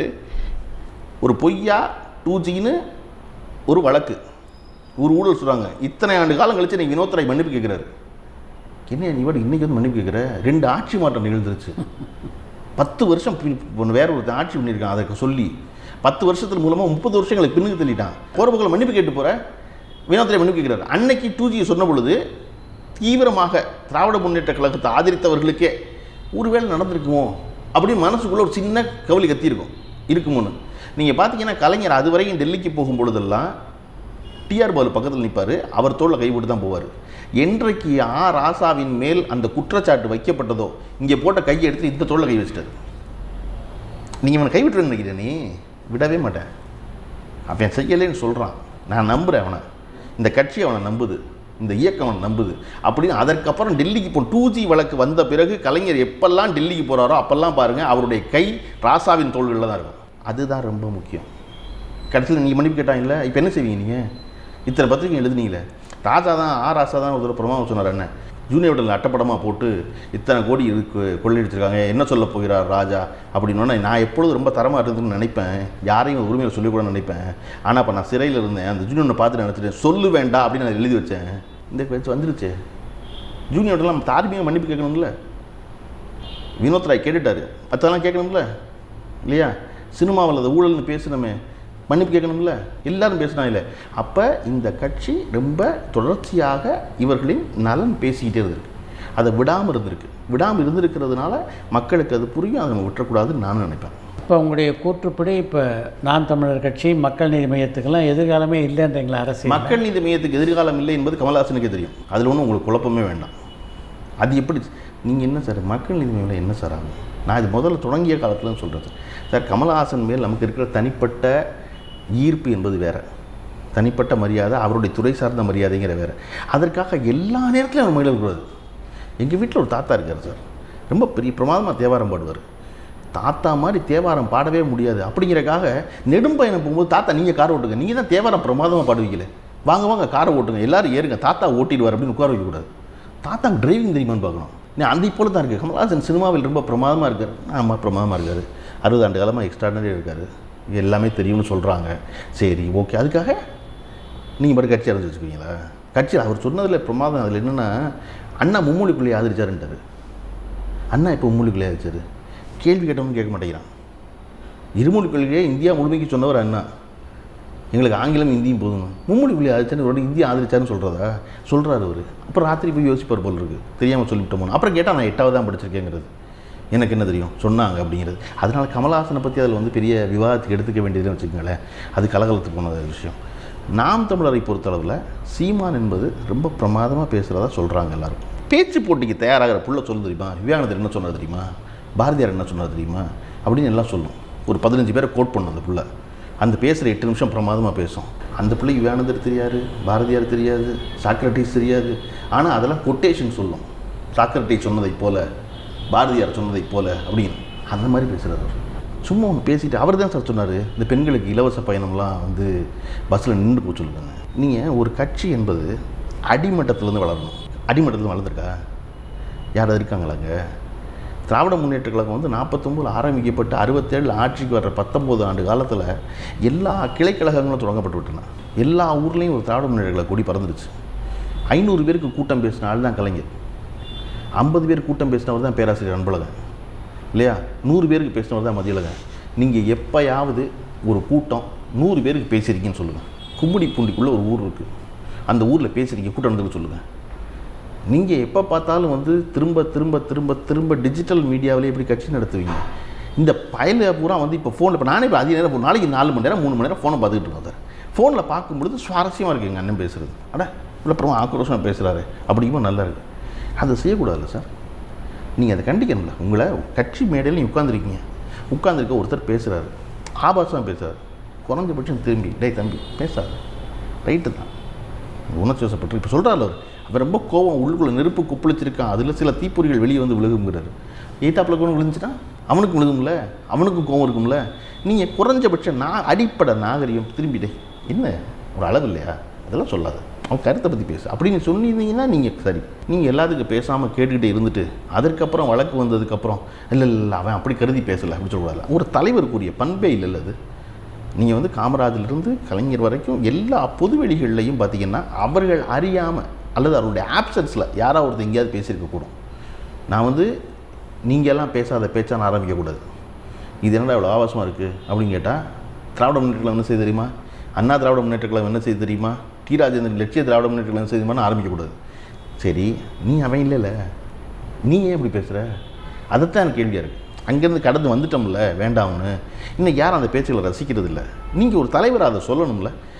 இன்னும் தரம் தாழ்ந்து கீழே போவீங்கன்னா அப்புறம் நீங்கள் படித்த படிப்பில் என்ன பயன், நீங்கள் இத்தனை பேரை கோட் பண்ணி என்ன பயன். இன்னொன்று தனிப்பட்ட விரோதம் என்ன, ஒன்றுமே இல்லையே ஒருத்தருக்கும். நான் ஒரு கருத்தை நம்புகிறேன், நீங்கள் ஒரு கருத்தை நம்புறீங்க, அந்த கருத்தின் மேலே தான் நம்ம பேசுகிறோம். நீங்கள் எப்போ பார்த்தாலும் திருப்பி உடனே வந்து அம்மா அப்பா பொண்டாட்டி தங்கச்சின்னு பொம்பளைகளை பேசுவது, குடும்பத்தை பேசுவதில்லை. இது என்ன சார் பழக்கம் அது? நீங்கள் ஒரு அப்பானுக்கும் ஆத்தாளுக்கு பிறந்திருந்தாலும் எல்லாருமே ஒரு அப்பனுக்கு ஒரு ஆத்தாளுக்கு தானே பிறப்பான். உலகத்தில் யாராவது 2 அப்பனுக்கு பிறந்திருக்கானா? ஒருத்தர் தான் பிறந்திருப்பான் எல்லாரும். இது ஒரு செய்தியா? இதுவா முக்கியம்? அவன் என்ன கருத்து சொல்கிறான் அதை பேசுவியா, அதை விட்டுவிட்டு எனக்கு உன்னை பற்றி தெரியாதா அப்படின்னு. சரி, எனக்கு உன்னை தெரியும், இப்போ அதுவா முக்கியம்? நீ என்ன கருத்து சொல்கிற, நான் என்ன கருத்து சொல்கிறேன், அதன் மேலே பேசுவோம். அதுக்கு வா அப்படின்னா வந்து இல்லை அப்படின்னு அவர்கள் தாள தலைவனாக அதை கண்டிக்கலைன்னா இன்னும் கீழே போயிடும். சீமானுக்கு ஒரு கட்சி, ஒரு கொள்கை, ஒரு அரசியல் பாதை எது வேணாலும் இருக்கட்டும், இங்கே யார் வேணாலும் கடை போடலாம், யார் வேணாலும் பேசலாம். எனக்கு உகந்ததா இல்லைன்னு நான் நினைக்கிறேன். அடுத்த தலைமுறை அடுத்த தேர்தல் வரும்போது அவனை அதை மாறிடக்கூடும். எப்படி அங்கேயே இருப்பான்? இன்றைக்கி ரொம்ப நல்லா இருக்குது, அங்கே சத்தமாக ஸ்பீக்கர் வச்சுருக்காங்க. நம்ம ரோட்டில் போகும்போது எங்கே சார் எந்த டிக்கெட்டில் பெரிய பாட்டு போட்டு ரொம்ப சத்தமாக இருக்கும் ஸ்பீக்கரை அங்கே தொடர்ந்து திரும்பி பார்ப்போம். அதுக்காக அந்த டிக்கெட் மேலே இருக்கப்பட்டோம்னு அர்த்தம் கிடையாது. அங்கே சத்தமாக பாட்டு போட்டுக்கிட்டு இருக்காங்க. அந்த மாதிரி அந்த குரல் சத்தமாக கேட்குதுன்னு இந்த பையில பூரா திரும்பி பார்க்குறான். இன்னொன்று இவனுக்கு இந்த பேர் பூரா புதுசாக இருக்குல்ல, இவன் உள்ளே வந்து படிக்க ஆரம்பிச்சிடுவான்ல சார். நீங்கள் உள்ளே வந்து வெறும் நம்ம ஆசைன்னு கேட்டே இருக்க மாட்டான் சார். சரி, உலகத்தில் ஒரு ப்ரெஸ் மீட்டு பத்திரிகையாளர்களில் பார்த்தா எய்த்தாப்பில் கொண்டு பார்த்தா சார் பேசுவோம். கதையை சொல்லிவிட்டு இங்கிட்ட ஒருத்தர் திரும்பி பார்த்து இங்கிட்ட ஒருத்தர் திரும்பி பார்த்து அவங்களாம் சிரிச்சோன்னா இவரும் ஒரு திரும்பி பேசு, எதுக்கு இந்த பக்கம் திரும்பி பார்த்துட்டே இருக்கீங்கிறீங்க. நான் சரியாக பேசுகிறேன்னான்னு பக்கத்தில் திரும்பி பார்த்துட்டு இருக்காரு. ஒரு ப்ரெஸ் மீட்டாக பாருங்கள், பக்கத்தில் திரும்பி அவனுடைய அங்கீகாரத்தை பெறாமல் அவர் திரும்ப மாட்டார். என்ன செய்ய போகிறீங்க இப்போ நீங்கள்? இன்னும் நடக்க போகுது. இந்த பயிலெல்லாம் என்ன ஆவாங்க? இன்றைக்கி ஒரு சின்ன செட் ஆஃப் பசங்க ஒரு கூட இருக்கான்ல சார், அவன் நம்புகிறான்ல சார், இது வேறு யாருக்குன்னு நினைக்கிறாங்க. இப்போ அதில் பாதி வந்து இந்த திராவிட முன்னேற்ற கழக அரசு அமைஞ்சு இந்த செயல்பாடுகளை பார்க்கும்போது நினைப்பான், ஓ இது இப்படி நடக்குமா கவர்மெண்ட்டு. ஏன்னா அவன் பார்த்துருந்தா இந்த தடவை முதல் வாக்காளன் தெரிஞ்ச ஒரே ஒரு அரசாங்கம் எதுனா அண்ணா திராவிட முன்னேற்ற கழகத்தின் அரசாங்கம் மட்டும் தான் தெரியும். அவனுக்கு தெரிஞ்ச ஒரே ஒரு முதலமைச்சர் எடப்பாடி பழனிசாமி அவர்கள் மட்டும்தான். ஸோ இப்படி தான் இருக்கும் போல கவர்மெண்ட் நினச்சிக்கிட்டு இருந்தவன் வேறு ஒன்று நடக்க முடியுமா? இதுவெல்லாம் செய்வாங்களா? கோவிடுக்கு வந்து அவரே பிபிடி கிட்ட போட்டுக்கிட்டு கரோனா வார்டுக்குள்ளே போவார் அவர் முதலமைச்சர். இந்தியாவில் யாருமே போகாத பொழுது முன்னாள் முதலமைச்சருடைய படம் இருக்குது அப்படின்னா அந்த பையை மாற்ற வேண்டாம், போயிட்டு போகுது. நான் தானே முதலமைச்சர், பையில் இருக்கிறதுனால அவங்க முதலமைச்சர் ஆயிடுவாங்களா? அது தேவையில்லாத பணம் வீணு, அதை கொடுத்துருங்க அப்படின்னு சொல்கிற முதலமைச்சரை பற்றி அவன் சந்திக்கிறான். ஒரு பொண்ணுக்கு உடம்பு சரியில்லை ஆஸ்பத்திரியில் இருக்குன்னா அவனை நான் பார்த்துக்கோமான்னு சொல்லி நேரடியாக போய் ஆறுதல் சொல்கிற முதலமைச்சரை பற்றி அவன் பார்க்குறான் இல்லையா? எனக்கு வாகனம் தேவையில்லை, அனாவசியம், அதை குறைச்சிடுவோன்னு சொல்கிற முதலமைச்சரை பற்றி பார்க்குறான். இவன் இந்த பக்கம் திரும்புவான்ல, ஓ இப்படி நடக்கும் போல இருக்குதுன்னு. அப்போ அதை போல் ஒன்றொன்னா இந்த செயல்கள் மூலமாக தான் அவன் திருப்பி கொண்டு வர முடியும். இன்னொரு பாதி சீமான் பக்கம் போனவன் படிக்க ஆரம்பிப்பான்ல, ஒரு பாதி இந்த செயலாளர் இருக்கப்பட்டானா இன்னொரு பாதி படிக்க ஆரம்பிப்பாங்க. படித்தா தெரிஞ்சிருவான்ல சார். அண்ணாவை படிக்காதனால சார் நீங்கள் உங்களால் வந்து உங்கள் கட்சியில் வந்து தைரியமாக வந்து அண்ணாவை பிச்சைக்கார பையன் சொல்ல முடியுது. நான் எந்த இடத்தில் சீமானை விட்டு விலகுவது, நான் சீமானோட ஒட்டியே இல்லை. சீமான்கிற ஆள் எனக்கு தனிப்பட்ட முறையில் திரைத்துறையில் தெரியும், பிரமாதமாக கதை சொல்கிறவர். இத்தனை ஆண்டு காலம் கழிச்சு கிரமமாக கதை சொல்கிறவராகவே இருக்காரு, மாறுதலே வரலையே. நான் அப்படி அறிக்கப்பட்டிருக்கேன். நான் ஒரே ஒருத்தர் சினிமாவில் யாரை கண்டு அச்சப்பட்டிருக்கேன் அப்படின்னா சீமானை கண்டு அச்சப்பட்டிருக்கேன் உதவி இயக்குனராக இருக்கும்போது. ஏன்னா இவ்வளவு பிரமாதமாக கதை சொல்லும் சீமான் வாய்ப்பு தெரிவிச்சிருக்காரு. நான்லாம் என்ன ஆவேன்?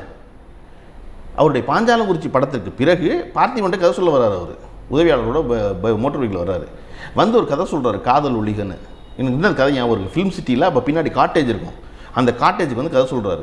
2.25 மணி நேரம் கதை சொல்கிறாரு. 2.25 மணி நேரம் படம் பார்த்த மாதிரி இருந்துச்சு. அன்றைக்கி எங்கிட்ட பணம் இருந்துச்சுன்னா 50 லட்சம் இருந்தது தான் சீமான இயக்குனராக போட்டு நான் படம் எடுத்துருப்பேன். அந்த படத்தை சுற்றி இருந்த எல்லோரும் அந்த எண்ணத்தை கொண்டு வந்துட்டார். 2.5 மணி நேரம் கதை சொன்னதில்லை, அவ்வளவு பிரமாதம் கதை சொல்லுவார். நான் யோசித்தேன், அவர் கதை சொல்லி போனதுக்கப்புறம் ஒரு படம் பண்ணி முடித்த பிறகு ஒரு இயக்குனர் இவ்வளவு பிரமாதமாக கதை சொல்லக்கூடிய ஒரு ஆள் இன்னமும் வாய்ப்பு தேடுகிறாருன்னா நான்லாம் என்ன, ஏன்னா அப்போ என்கிட்ட ஒரு லைன் கூட இல்லை கதையில். நான்லாம் இப்போ இந்த சினிமாவில் என்ன சினிமாவில் இருந்த எவருமே அச்சுறுத்தலை சார், சீமான் மட்டும்தான் அச்சுறுத்தினார். அட என்னடா இவ்வளோ பிரமாதமாக கதை சொல்கிறாருன்னு. ஆனால் இன்னைக்கு அரசியலில் அவர் என்னை ஒரு புள்ளி கூட அச்சுறுத்தலை. ஏன்னா இன்னமும் ஒரு கதை சொல்லிகிட்டே இருக்கார், அங்கேருந்து மாறவே இல்லை அவர். அப்படி இருக்கப்பட்டனா சீமான்லேருந்து எந்த இடத்துல வந்து ஐயோ இல்லை நம்ம அண்ணன் வந்து பேசுகிற கேட்க வேணாம் எங்கே திரும்புகிறேன்னா, பெரியாரையும் அண்ணாவையும் மறுத்த ஒரு ஒன்று பேசினார்ல, அந்த இடத்துல விலகிட்டேன் நான். நீங்கள் பெரியாரையும் அண்ணாவையும் மறுக்கிற யாருமே எனக்கு வேண்டாம் சார். அண்ணாவை போல் ஒரு ஆளை நீங்கள் சந்திக்கவே முடியாது. நீங்கள் அவர் படித்தீங்கன்னா கிட்டத்தட்ட ஒரு ஃபஸ்ட்டு பார்ட்னு ஒரு 60 புத்தகம் வந்திருக்கு, மிச்சம் ஒரு 60 வர வேண்டியது இருக்குது. அது ஒவ்வொரு இடத்துலையும் பார்த்தீங்கன்னா அவ்வளவு கனிவாக அவ்வளவு சிறப்பாக யார் மனமும் கோணாதபடி தான் சொல்ல வந்த கருத்து சொல்கிறது இல்லை. இன்னொன்று தம்பி வான்னு முன்னாடி கூப்பிட்டது யார் சார் கூப்பிட்டாங்க நாட்டில்? அவர் இருக்கும் பொழுது கட்சியில் இன்னொருத்தர் பொதுச்செயலாளராகிற தைரியம் யாருக்கு சார் இருந்துச்சு? அத்தனை பேரும் இன்றைக்கி திராவிட முன்னேற்ற கழகத்தின் சார்பாக இருக்கிற எல்லாருடைய துவக்கமும் அண்ணா கிட்ட தான் துவங்குது. வேறு எந்த கட்சியில் தம்பிவான்னு கூப்பிட்றானா? தம்பியை பேச வைப்பாங்க கட்சியில். தம்பி மேலே வழக்கு வந்துருச்சுன்னா கட்சியை விட்டு நீக்கிடுவாங்க தம்பியை. இங்கே நீக்காது. ஏன்னா இது வந்து கொள்ளையின் பால் நம்பி இருக்குது. தம்பி மேலே குற்றம் சொன்னாங்கன்னா தம்பி தோளில் கை போடும். இது தம்பியை குறை சொன்னாங்கன்னா தம்பியை கூட்டு மேலே உட்கார வைக்கும். தம்பி மேலே வழக்கு வந்துச்சுன்னா அந்த கட்சி அந்த வழக்கை சந்திக்கும். ஏன்னா தம்பிக்கு தனிப்பட்ட நோக்கம் இல்லை, திறந்தாலும் இது செஞ்சிருக்க மாட்டா நம்ம. அதனால தான் தம்பி வா தலைமை ஏற்கவான்னு அவர் கூப்பிட்டது வந்து இன்றைக்கி நம்ம பேசிக்கிட்டே இருக்கோம்.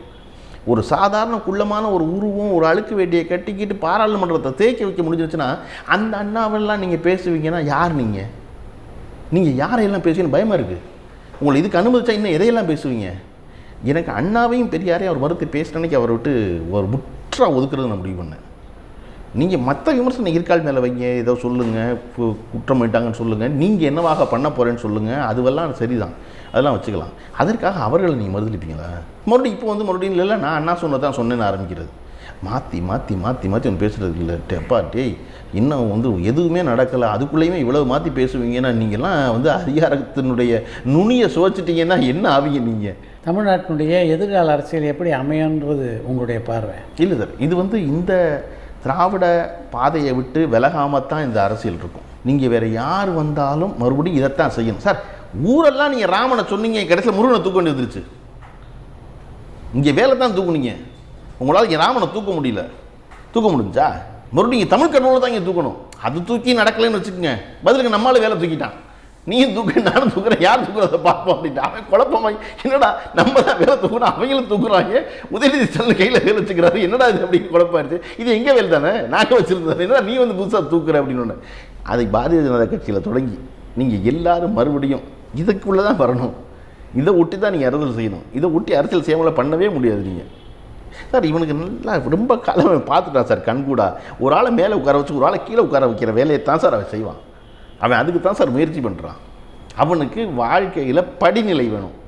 படிநிலை இருந்தால் வாழ்க்கை சிறப்பாக இருக்கும்னு நம்புகிறவன் அவன். நம்ம படிநிலை இல்லை, எல்லோரும் சமம், பிறப்புக்கும் எல்லா உயிருக்குங்கிறத விடாமல் பிடிச்சிக்கிட்டு இருக்கோம். அதை வர்ற ஆட்சியாளர்கள்லாம் சொல்லிக்கிட்டே இருக்காங்க. அவனுக்கு அது பொறுக்காது. அவன் அனலில் இட்ட புழுவாக துடிப்பான்.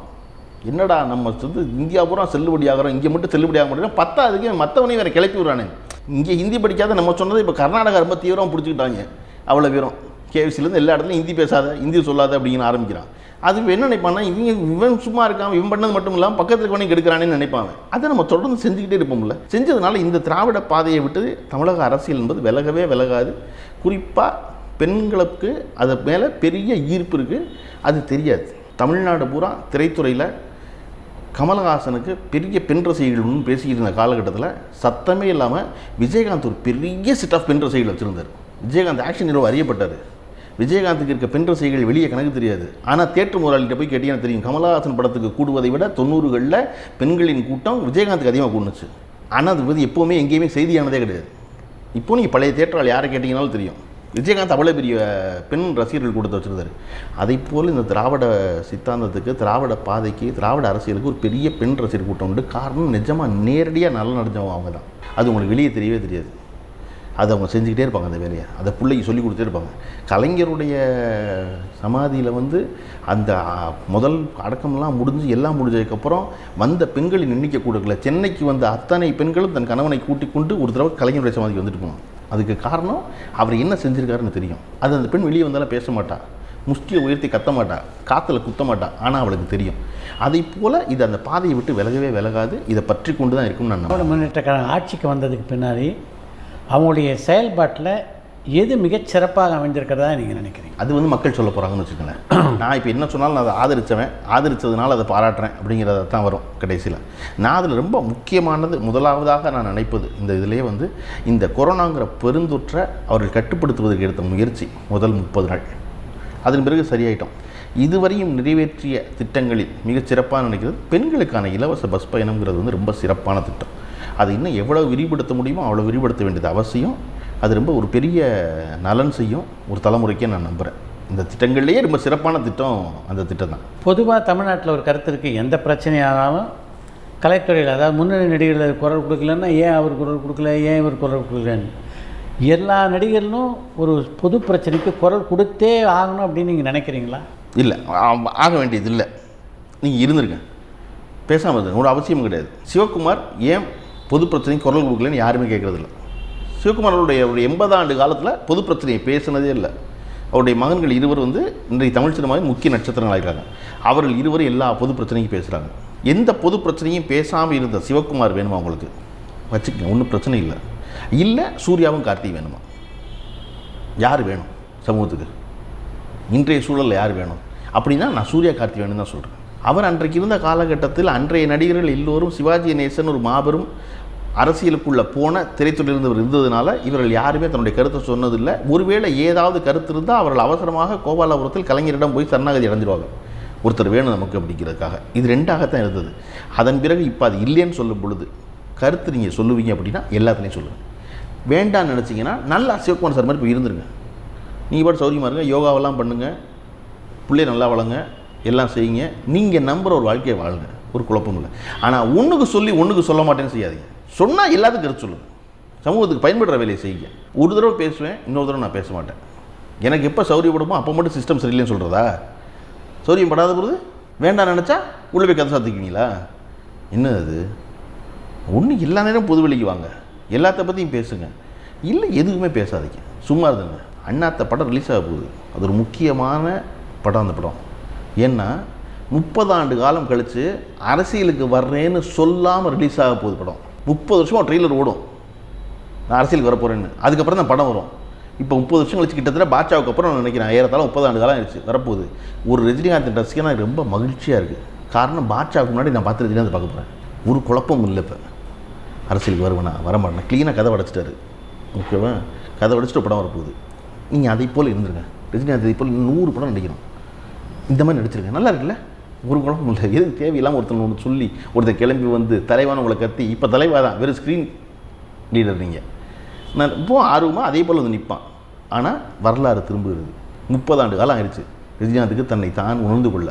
இது தேவையில்லை, உலகம் நம்ம அந்த வேலையை பார்ப்போம் அப்படின்னு.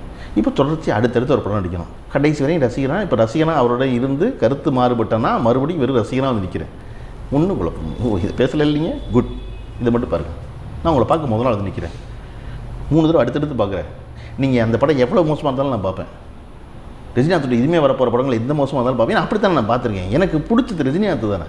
நான் படத்துக்காக போனேன், நான் கதைக்காக போனேன், நான் கதாநாயகிக்காக போனேன், நான் ரஜினிகாந்தை பார்க்க போனேன். ஆனால் ரஜினிகாந்த் அரசியல் கருத்து பேசிட்டு சீனுக்கு வரும்போது இல்லையே சார் சரியில்லை போல இருக்கேன்னு தோணுது எனக்கு. நீங்கள் வெறுமனை வந்துருந்தீங்கன்னா ஒன்றும் பிரச்சனை இல்லை, நல்லா உங்களை திருப்பி நான் பார்த்துக்கிட்டே இருக்கேன். அதைத்தான் நான் சொல்ல வரேன்.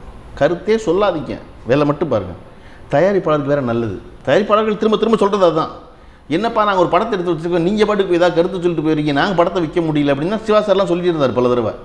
ஒன்று நீங்கள் அவர்களில் மட்டும் நடிகராக வச்சுக்கோங்க, இல்லை வந்துருங்க சொந்த படம் எடுத்துருங்க. கார்த்தி அவர்கள் இந்த படத்துலையும் நடிக்க போகிறதில்ல, சூர்யா அவர்கள் வெளிப்படம் போய் நடிக்க போகிறதில்ல, பெரும்பான்மையாக அவருடைய சொந்த படம் தான் பண்ணுறாங்க.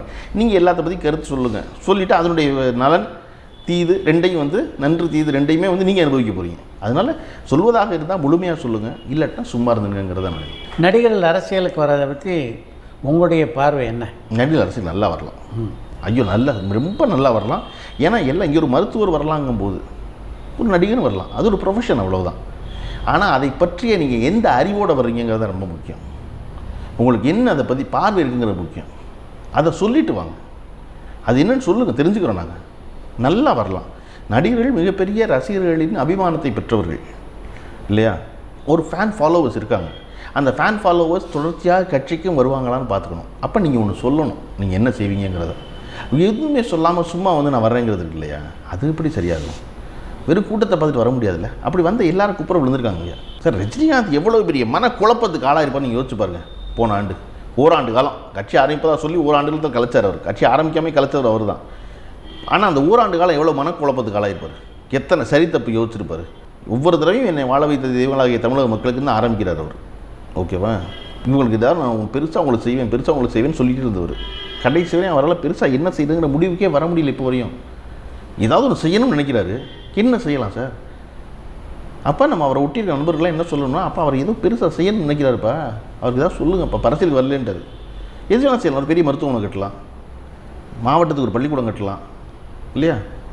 மாவட்டத்துக்கு இப்போ ஒரு பின்தங்கின இடத்துல ஒரு பள்ளிக்கூடம் கட்டலாம். பெருசாக செய்கிறது தான். கல்வியோட சேர்ந்து என்ன செஞ்சிட முடியும்? அவர்கிட்ட இருக்கிறதுனால பணம் பண்ண முடியும்ல. அதனால பெருசாக ஒன்று செய்வேங்கிறாரு. பெருசாக ஒன்று செஞ்சுட்டோம். அரசியலுக்கு வரும்போது நீங்கள் ஆன்மீக அரசியல் சொன்னீங்கன்னா எனக்கு அடிவேறு பிடிக்குது. ஆன்மீகம் வேறு அரசியல் வேறு நினச்சிட்டு தானே இவர் என்ன வரும்போதே ஆன்மீக அரசியல் ஆரம்பிக்கிறாரு.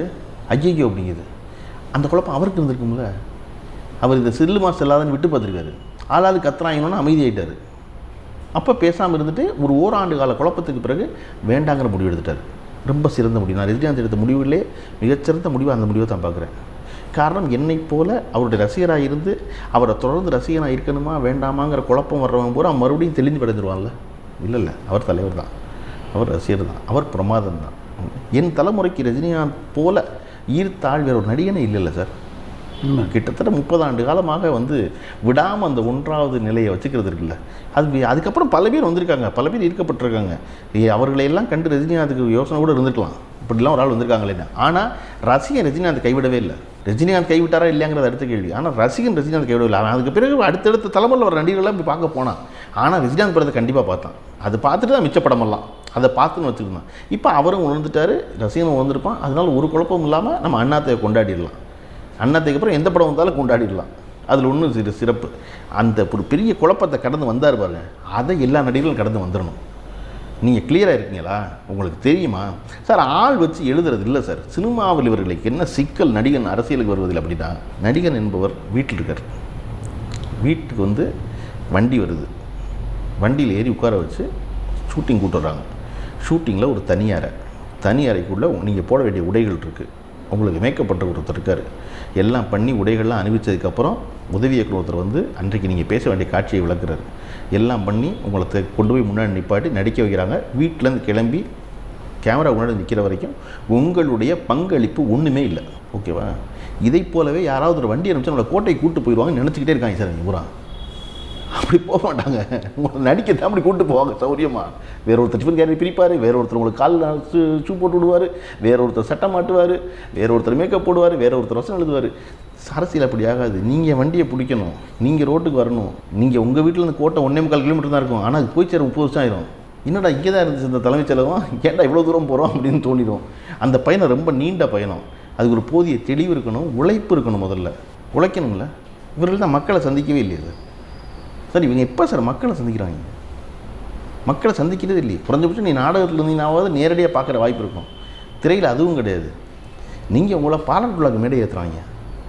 அங்கே மேலேருந்து கீழே பார்த்து நல்லா இருக்கீங்களா அப்படின்னு கையாட்டிருக்கீங்க. நீங்கள் அவனோட இப்போ இறங்கி போயிருக்கீங்க. அதனால தான் நீங்கள் அரசியலுக்கு வர்ற நடிகனை பார்க்குறதுக்கு பெரும் கூட்டம் கூட தெரியுமா? அதுக்கு காரணம் வந்துட்டியா மாப்பிள்ள அப்படின்னு. ரொம்ப நாளாக ஸ்க்ரீனில் இருந்துட்டேன், வந்துட்டியா கூப்பிடு அப்படிமா மனசுக்குள்ளே ஒருத்தர் கூப்பிடுவா, கூப்பிட்டாண்டா அப்படின்னு. அனைவரும் எனக்கே வாக்களிகள் கேட்டானா அப்படின்னு ஒன்று வந்துருப்பான். திரையில் பார்த்து வியந்து அவனுக்காக பணம் கூட கொடுத்து அவனுக்காக பூத்தூவி அவனை கொண்டாடின இறங்கியே வரல. அரசியலுக்கு வந்தோன்னே ஒரு பெருங்கூட்டம் கூடி வந்துட்டாண்டா மாப்பிள்ள அப்படின்ட்டு சந்தோஷப்படுறாங்க, அவனை குப்பரை கவுக்குறாங்க. அப்போ நீங்கள் அதுக்கான தெளிவோட அவன் அரசியலை, அவன் சிக்கலை, அவன் சார்பாக பேசுனீங்கன்னா உங்களை கொண்டாடிடும். எல்லாரையும் கொண்டாடுவாங்க சார். நீங்கள் கிளியராக சொல்லிட்டீங்கன்னா யாருக்காக வேலை செய்யுதுன்னு சொன்னால் உங்களை கொண்டாடுவான். உலகத்தில் யார் சார் நல்லவனை கொண்டாட மாட்டேன்னு நான் சொல்கிறேன்? நல்லவனை கொண்டாட எல்லாரும் தயாராக தான் இருக்கான். நீங்கள் நல்லவனா இல்லைன்னு சொல்லிவிடுங்க. அதனால் எல்லோரும் வரலாம். நான் நடிகர் வரக்கூடாதுங்கிற அர்த்தத்தில் ரஜினிகாந்த் வருவதையோ கமல்ஹாசன் வருவதையோ எதிர்க்கல. இவர்களுக்கு அதற்கான அரசியல் போதாமல் இருக்குன்னு நான் நினைக்கிறேன். அதுக்கான ஆட்கள் பக்கத்தில் இல்லைன்னு நினைக்கிறேன். எல்லாரும் எல்லாத்தையும் தெரிஞ்சுக்கிட்டு வர முடியாது. இதை நான் டாக்டர் அது படிச்சுட்டு வந்த பிறகு படிச்சுக்கிட்டு இருக்கிறதுக்கு. ஆனால் வரும்பொழுது நீங்கள் யாரோட வர்றீங்க? அடிப்படை கொள்கைன்னு வச்சுருக்கீங்க. ஒரே ஒரு பக்கத்தில் இந்த கட்சி ஏன் தொடங்கப்பட்டது, நான் என்ன செய்ய போகிறேன், ஒரு பக்கம் எழுதிருங்க போதும். நீங்கள் வேறு ஒன்றும் செய்ய வேண்டாம். 10 வரி எழுதிருங்க. அந்த 10 வரியில் 5 வரி பிடிச்சிட்டு அவங்கள முதலமைச்சர் ஆக்கிடுவாங்க. 10ல் 5 பிடிச்சிடணும் நமக்கு. நீங்கள் பக்கம் புத்தகம்லாம் போட வேண்டாம். அதுக்கு என்ன சொல்ல போகிறீங்க? அதுதான் கேள்வி. அதனால எல்லோரும் வரலாம் தான். எல்லோரும் வரலாங்கிறதால் நடிகர்களும் வரலாம். எம்ஜிஆர் மாதிரி தமிழ்நாட்டில் மீண்டும் ஒரு நடிகர் ஆட்சியை பிடிக்கவே முடியாதுன்றீங்களா? இல்லை, பிடிக்க முடியும். அது தெரியல. காலத்தின் கைகள் மூடி இருக்கு. உள்ளே என்ன இருக்குன்னு தெரியாது நமக்கு. ஏன்னா எம்ஜிஆர் பிடிக்க முடியுங்கிறத எம்ஜிஆரே நம்பலை. ஆனால் எம்ஜிஆரின் தொண்டர்கள் நம்பினாங்க. ரசிகர்களாக இருந்து தொண்டர்களாக மாறினவங்க நம்பினாங்க. தொண்டர்களெல்லாம் கொண்டு போய் தள்ளி எம்ஜிஆரை தலைவராகினாங்க. எம்ஜிஆருக்கு பெரிய அச்சம் இருந்துச்சு. நம்ம திராவிட முன்னேற்ற கழகம் போல் ஒரு இடத்துலேருந்து உடச்சி வெளியே வந்து செஞ்சிட முடியுமான்னு தயக்கம் இருந்துச்சு. ஆனால் கட்சி ஊருக்கு ஆரம்பிச்சிட்டான். அவன் ஒரு கொடியை முடிவு பண்ணால், அவன் மன்றத்தை கலைச்சான், அவன் பேர் வச்சான், போய் திராவிட முன்னேற்றக்காரன் அடித்தான், திராவிட முன்னேற்றக்காரன் வந்து அண்ணாதிமுக அடித்தான், கொடியை தயார் பண்ணான். அவன் கொடி தயார் பண்ணான். அவன் ஆரம்பிச்சுட்டு இப்போ நீங்கள் வந்து உட்காருங்க தலைவர்கள்னா ஒவ்வொருத்தரையும் கல்யாண மண்டபத்துக்கு கிளம்பி வந்து ஆரம்பிக்கலாம்னு கேட்கல. அவன் ஆரம்பிச்சுட்டான். அப்போ அது வந்து காலச்சூழலால் எம்ஜிஆர் அதற்கு நிர்பந்திக்கப்பட்டார். அவருடைய ரசிகர்களால் செஞ்சு ஆகணும்னு. அதை போல் இன்னொருத்தர் வருவாராங்கன்னு சொல்ல முடியாது. இன்னொன்று எம்ஜிஆர் அவர்களுக்கு திராவிட முன்னேற்ற கழகத்தினுடைய பயிற்றுவிப்பு இருந்துச்சு. அப்படியே அந்த கட்சியில் இருந்தவங்க ஒரு ப்ராப்பர் கட்சி செட்டப் தெரியும், என்னவா இருக்குன்னு தெரியும். எலெக்ஷன் பூத் அவங்க பார்த்துருக்காங்க, வாக்கு எண்ணிக்கை மையம் பார்த்துருக்காங்க. இது எல்லாமே தெரியும் அவர்களுக்கு. தெரிஞ்சதுனால அது வந்து அப்படியே ஈஸியாக வந்து டிரான்ஸ்ஃபார்மேட் ஆகிறார் அங்கேருந்து இங்கே. இவர்களுக்கு அதெல்லாம் தெரியுமா? அதனால் அது மாதிரி இப்போ தெரியாது. ஒருவேளை பின்னாடி ஒருத்தர் வரக்கூடும். அது நமக்கு இப்போ முடிவு பண்ணிக்க முடியாதுல்ல, இருக்கால யார் வர போகிறாங்க அப்படின்னு. உள்ளாட்சி தேர்தலில் விஜய் ரசிக மன்றத்தை சேர்ந்தவர்கள் பல பேர் ஜெயிச்சிருக்காங்க. அதன் காரணமாக வந்து விஜய்க்கு மீண்டும் வந்து அரசியல் ஆசை துளிரோட வாய்ப்பு இருக்குது அப்படின்னு பொதுவாக விமர்சகர்கள் கருத்து தெரிவிக்கிறாங்க.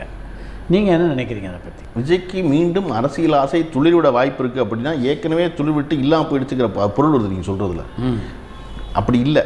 அவர் வந்து முதல்ல இருந்தே எந்த இடத்துலையும் நான் அரசியலுக்கு வரப்போகிறேன் நேரடியான்னு சொல்லவே இல்லை அவர். ஆனால் அவர் எடுத்துக்கிட்டு இருக்க பாதை எப்படி வந்து எம்ஜிஆரை போல ஒரு மாஸ் நடிகர் ஆகணும்னு ரஜினிகாந்த் நினச்சாரோ, அதே போல் ரஜினிகாந்த் போல் ஒரு மாஸ் நடிகர் ஆகணுங்கிறது தான் விஜயுடைய நோக்கமாக இருந்திருக்கு. அப்படித்தான் அவரோட செயல்பாடுகள் இருந்திருக்கு. அதில் ஒரு குழப்பமும் இல்லை. ரஜினிகாந்த் போலவே எம்ஜிஆர் போலவே ரஜினிகாந்த் ஒரு அரசியல் ஆர்வம் துளிர் விட்டு கருகிருச்சு வேண்டான்னு. இப்போ ரஜினிகாந்த் இல்லாததுனால் அந்த இடத்துக்கு வரலாமா நம்ம அரசியலில் அப்படிங்கிற எண்ணம் விஜய்க்கு இருக்கலாம், தெரியாது. ஏன்னா அவர் அப்பாக்கிட்டே பேசுகிறதில்ல. என் மகன்கிட்ட பேச வாய்ப்பு இல்லைன்னு அவங்க அப்பாவே சொல்கிறாரு. என்ன சொல்லலாம்? அப்படியும் நம்ம அப்பாவே சொல்ல முடியாத பொழுது நம்ம சொல்ல முடியாது அது என்னென்னு. அவருடைய மன்றத்தை சேர்ந்த நபர்கள் உள்ளாட்சி தேர்தலில் நிற்பதற்கு இல்லை, அது விஜயனுடைய விருப்பத்தின் பேரில் நடந்ததா இல்லை அவரவர் சொந்தமாக நின்று வென்ற பிறகு வந்து விஜயை பார்த்தாங்களான்னு நமக்கு தெரியாது. கட்டளை இங்கேருந்து போனதா, நில்லுங்க எல்லாரும் அவரோட தொகுதியில் அப்படி சொன்னாங்களான்னு தெரியல, இதுவும் நமக்கு தெரியாது. ஆனால் அந்த பிள்ளைய பூரா நின்னது இருக்குல்ல, அவரெல்லாம் போய் நின்று வென்றது இருக்குல்ல, அது சரிதான்.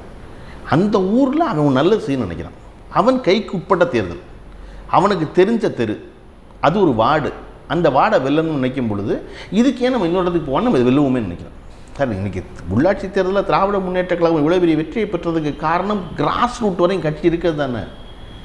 ஒவ்வொரு வீதிக்கும் கழக உடன்பிறப்பு 100 பேர் இருக்கிறதுனால தானே அந்த 100 போய் 5000 ஓட்டாக்கிற முடியுது. அதை மற்ற கட்சிகள்லாம் உள்ளாட்சி தேர்தலில் வந்து இப்போ நான் ஒவ்வொருத்தரும் சொல்கிறேன், நீ உள்ளாட்சி தேர்தல் நடந்தால் தெரிஞ்சிடும் கட்சி நிலவரம் என்னென்னு. நீங்கள் எம்பி தேர்தலில் தெரியாது, எம்எல்ஏ தேர்தலில் தெரியாது, உள்ளாட்சி தேர்தலில் தெரிஞ்சிடும். நீங்கள் எத்தனை ஓட்டு வாங்கியிருக்கீங்க, 4 ஓட்டா 6 ஓட்டா, 1 ஓட்டு வாங்கினாலாம் பார்த்துட்டோம்ல சார். நம்ம என்ன 1 ஓட்டு வாங்குறதுக்கா தேர்தல் நிற்பீங்க? அப்போ அங்கே போய் நின்று தான் தெரியும் என்ன நிலவரம்னு. அந்த வகையில் அவர்கள் இன்னும் வர்றது சரிதான். ஆனால் இது எல்லாமும் ஆம்பிகோஸாக இருக்குது. அதை அவர் தான் தெளிவுபடுத்தணும். அவர் தெளிவுபடுத்தின பிறகு தான் தெரியும். பல ஆட்சி மாற்றங்கள் வந்தாலும் இன்னி வரைக்கும் பார்த்தீங்கன்னா காவிரி பிரச்சனைக்கு வந்து ஒரு தீர்வே இல்லாமல் இருக்குது. ஏதாவது தீர்வு எட்ட முடியும் விரைவில் அப்படின்னு நினைக்கிறீங்களா? இல்லை அதாவது என்னென்னா சார், முல்லை பெரியாரே எட்டலையே. நம்ம நீங்கள் பார்த்தீங்கன்னா ஒரு டேம் நிறையும் போது கேரளா வந்து இல்லை அந்த டேம் இருக்கக்கூடாதுன்னு ஒரு குரலுக்கு எழுப்போம். அப்புறம் இல்லை அணை ரொம்ப பலமாக தான் இருக்குதுன்னு நம்ம சொல்லுவோம். அப்புறம் சரி மழைக்காலம் முடிஞ்சோன்னு விட்டுருவாங்க. இது வந்து ஒன்றிய அரசு சென்ட்ரல் கவர்மெண்ட் செய்ய வேண்டிய வேலை. அது 2 பக்கமும் வேறு வேறு அரசியல் நடத்திக்கிட்டே இருக்கிறதுனால, இந்த மாநிலத்தில் ஒரு பார்வை அந்த மாநிலத்தில் ஒரு முகம் காட்டுறதுனால இது நடக்காது. இது என்று சரியாகும்னு நான் நம்புகிறேன். அப்படின்னா இன்றைக்கி நம்ம தூக்கி பிடிக்க வேண்டிய விஷயம் என்ன அப்படின்னு நினைக்கிறேன்னா, நம்ம மாநில சுயாட்சிங்கிறத மறுபடியும் கிளப்ப வேண்டிய இடத்துக்கு வந்து நிற்கிறோம். மாநிலங்களுக்கான அதிகாரத்தை கூடுதலாக பெற வேண்டிய இடத்துல வந்து நிற்கிறோம்.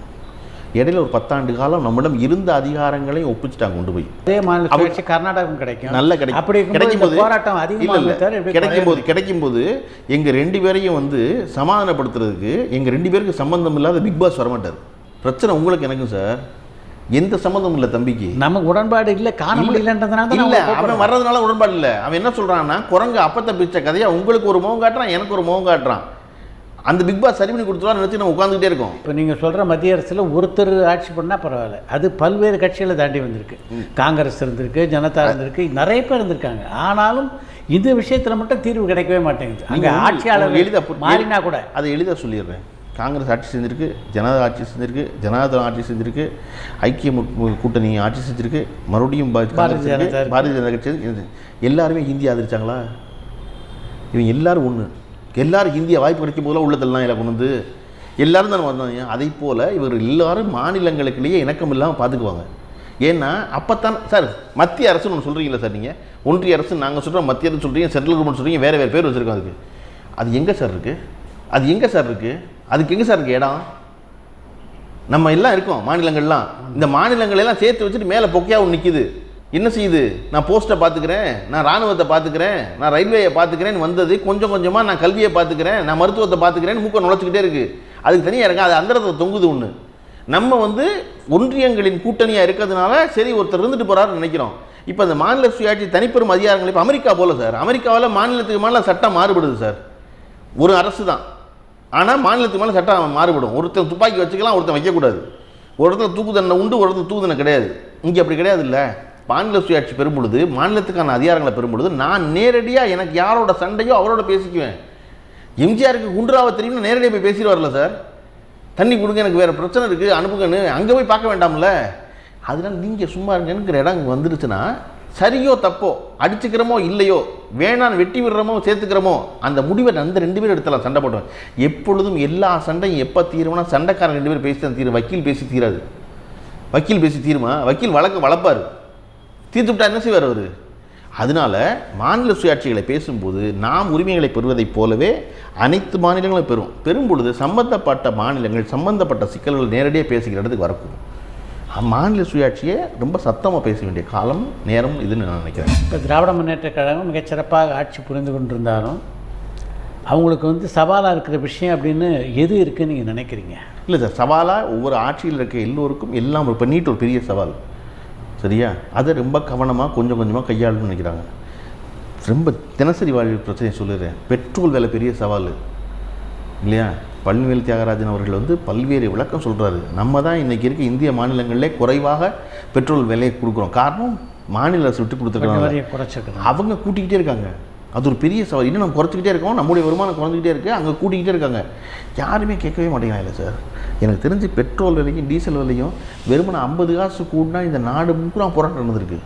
ஆனால் இப்போ அப்படி நடக்கவே மாட்டேங்குது. எந்த லாரியும் ஸ்ட்ரைக் பண்ணல, எல்லாம் பேசாமல் இருக்காங்க. எவ்வளோ பேரும் என்ன ஆவீங்க? 115 ரூபாய்க்கு விற்கிறீங்க பெட்ரோலை, எங்கே போய் நிப்பாட்டுவீங்க?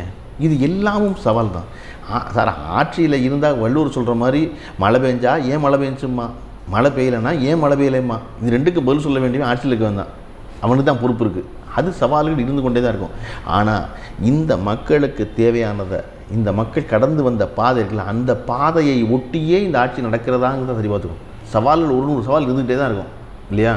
நடந்துக்கிட்டே இருக்கும், நிறைய இருக்குது, அதையெல்லாம் செய்யணும். ஆனால் இந்த பாதையிலேருந்து வலுவாமல் செய்கிறாங்களாங்கிறதான் ரொம்ப முக்கியம். எதை விட்டு கொடுத்து எதை பெறுறோம், பெரும் எல்லாவற்றுக்கும் எது விலை அப்படிங்கிறதான் ரொம்ப முக்கியம்னு நினைக்கிறேன். பொதுவாக உங்களுடைய பேச்சுக்கு வந்து மிகப்பெரிய வரவேற்பு ரசிகர்கள் மத்தியில் இருக்குது. அதே மாதிரி பல கூட்டங்களில் சலசலப்பையே நீங்கள் சந்திச்சிருக்கீங்க. அந்த கூட்டங்களெல்லாம் நீங்கள் எப்படி பார்க்குறீங்க? சலசலப்பு சந்திக்கிற கூட்டத்தில் பார்த்தீங்கன்னா எனக்கு வந்து தயக்கம் இருக்காது. என்னென்னா, நான் சரியானதை பேசுகிறேன், நான் உண்மை பேசுகிறேன், நான் என்னாலன்னு பேசலை அப்படிங்கிற நான் உறுதியாக இருப்பேன். அப்படிங்கிறதுனால சலசலப்பு வரத்தான் செய்யும். வாப்பா உனக்கு என்னப்பா பிரச்சனை, வா மேலே வா பேசிடுவோம், அல்லது நான் கீழே வரேன் பேசிடுவோங்கிறது தான் என்னுடைய ஓட்டமாக இருக்கும். எனக்கு வேறு ஒன்றுமே குழப்பமே இருக்காது பேச போகும்பொழுது.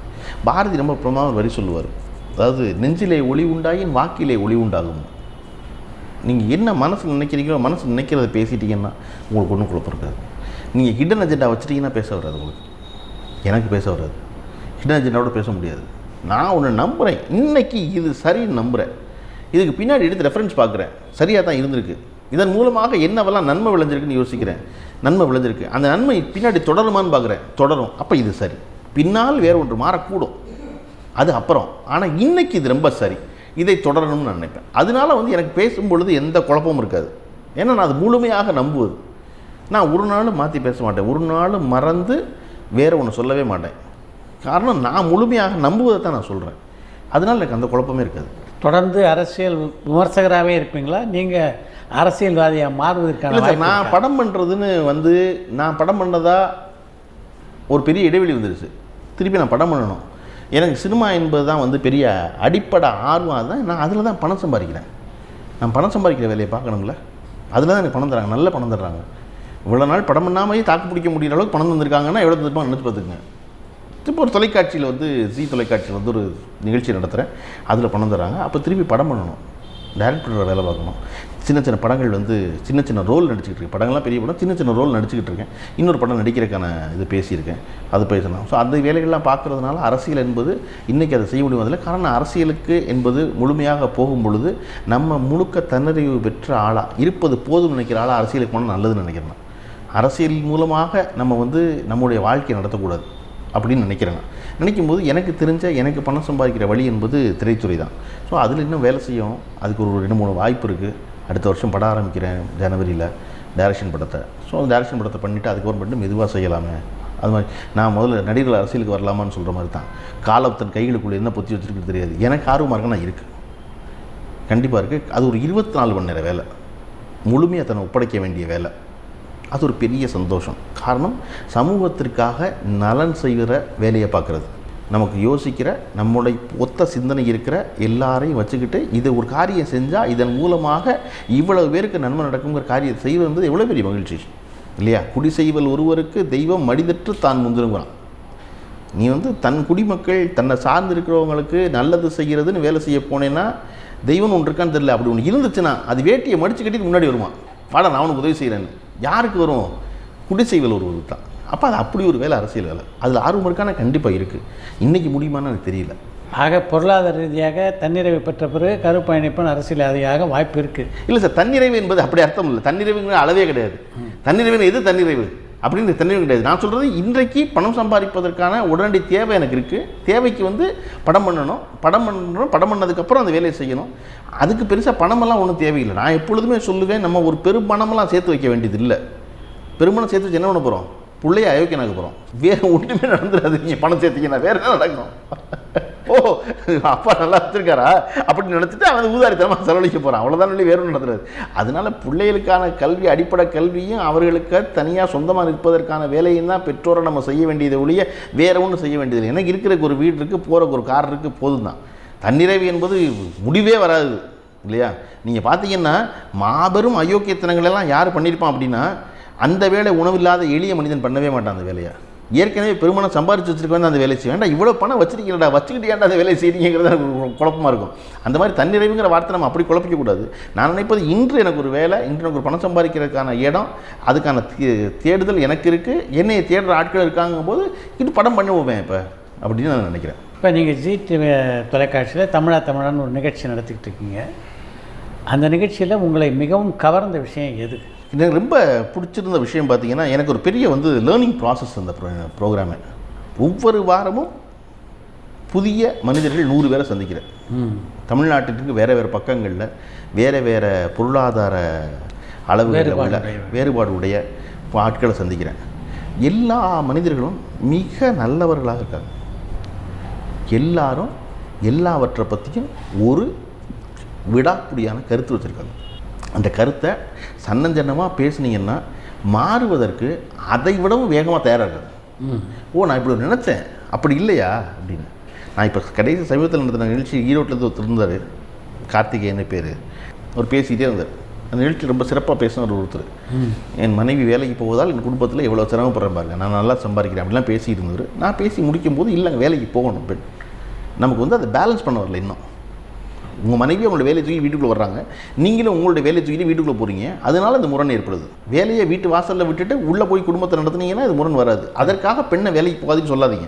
பெண் வேலைக்கு போகணும், போவதன் மூலமாக தான் அதெல்லாம் நடக்கும் அப்படின்னு ஒன்று பேசணுன்னு அவர் எங்கிட்ட ஒரு நிமிஷம் பேசிட்டு சிரிச்சுட்டு போயிட்டார். போனவர் அடுத்த நாள் காலையில் எனக்கு தொலைபேசியில் கூப்பிட்டு, இல்லை நீங்கள் ஒன்று சொன்னீங்க, நான் யோசிச்சுட்டே இருந்தேன், இது தெரியாமல் தான் 20 வருஷத்தை கடத்திட்டேன் இல்லைண்ணா. ஆமாம் சரிதான், நான் வந்து என் மனைவிட்ட இதை பற்றி பேசிக்கிட்டே இருந்தேன், இதை நான் பேலன்ஸ் பண்ண கற்றுக்கணும், அது சரியாக வந்துடும் தான் நினைக்கிறேன் சார். நான் நேற்று ராத்திரி பூரா பயணத்தில் நீங்கள் பேசின யோசிச்சுட்டே வந்தேன் அப்படிங்கிறார். அப்போ அவர் சொல்வதன் மூலமாக இப்படி ஒரு கருத்து வச்சுருக்காருங்கிறத நான் கற்றுக்கிறேன், நான் சொல்வதன் மூலமாக இதுதான் சரியோ அப்படின்னு அவர் கற்றுக்கிறார். இப்படி ஒரு லேர்னிங் ப்ராசஸ் இருக்குல்ல, தொடர்ச்சியாக மக்களை சந்திப்பது என்பது இருக்கு இல்லையா, நகைச்சுவையா, கருத்தா, தத்துவமா, கோபமா அப்படின்னு எத்தனை சொன்னாலும் புரிஞ்சுக்காத ஆள் அப்படியாலே நான் பார்த்துருக்கேன். எத்தனை சொன்னாலும் புரிஞ்சுக்காம கடைசி வரை அவன் நான் சொன்னதிலே குறியாக நிற்பான். அதே போல் உள்ள ஆள் செஞ்சுருக்கேன். அப்போ இது ஒவ்வொரு வாரமும் கிட்டத்தட்ட 7 நாளைக்கு ஒருக்கா 100 பேரை சந்திக்கிறது என்பது இருக்குல்ல, அது ஒரு பெரிய லேர்னிங் ப்ராசஸ். 100 விஷயங்களை நான் புத்தகமாக படித்து அறிந்து கொள்ள முடியாத மனிதர்கள் படித்து தெரிஞ்சுக்க முடியும்ல. ஒரு மனிதன் ஒரு புத்தகம் இல்லை. அப்போ அவ்வளவு அனுபவத்தை அவ்வளவு செறிவை கொண்டு வந்து கொடுத்துட்டு போகிறதுக்காக வந்து அந்த நிகழ்ச்சியில் கலந்துக்கிற மக்களுக்கு தான் நன்றி சொல்லணும். இவ்வளோ பேர் ஆர்வமாக வர்றது இருக்குல்ல, தன் கருத்து அந்த உலகத்துக்கு சொல்லணும்னு முன் வர்றது, அது ரொம்ப பெரிய மகிழ்ச்சி அளிக்கிற விஷயம். அந்த நிகழ்ச்சியால் உங்களுக்கு மறக்க முடியாத அனுபவம்னா எதை சொல்லுவீங்க? அதில் அப்பாவும் மகள்களும்னு ஒரு நிகழ்ச்சி பண்ணோம். நிறைய நிகழ்ச்சி மறக்க முடியாது. எனக்கு அதில் வந்து பெரிய ஆச்சரியம்னா அப்பாவும் மகளும்னு ஒரு நிகழ்ச்சி பண்ணோம்.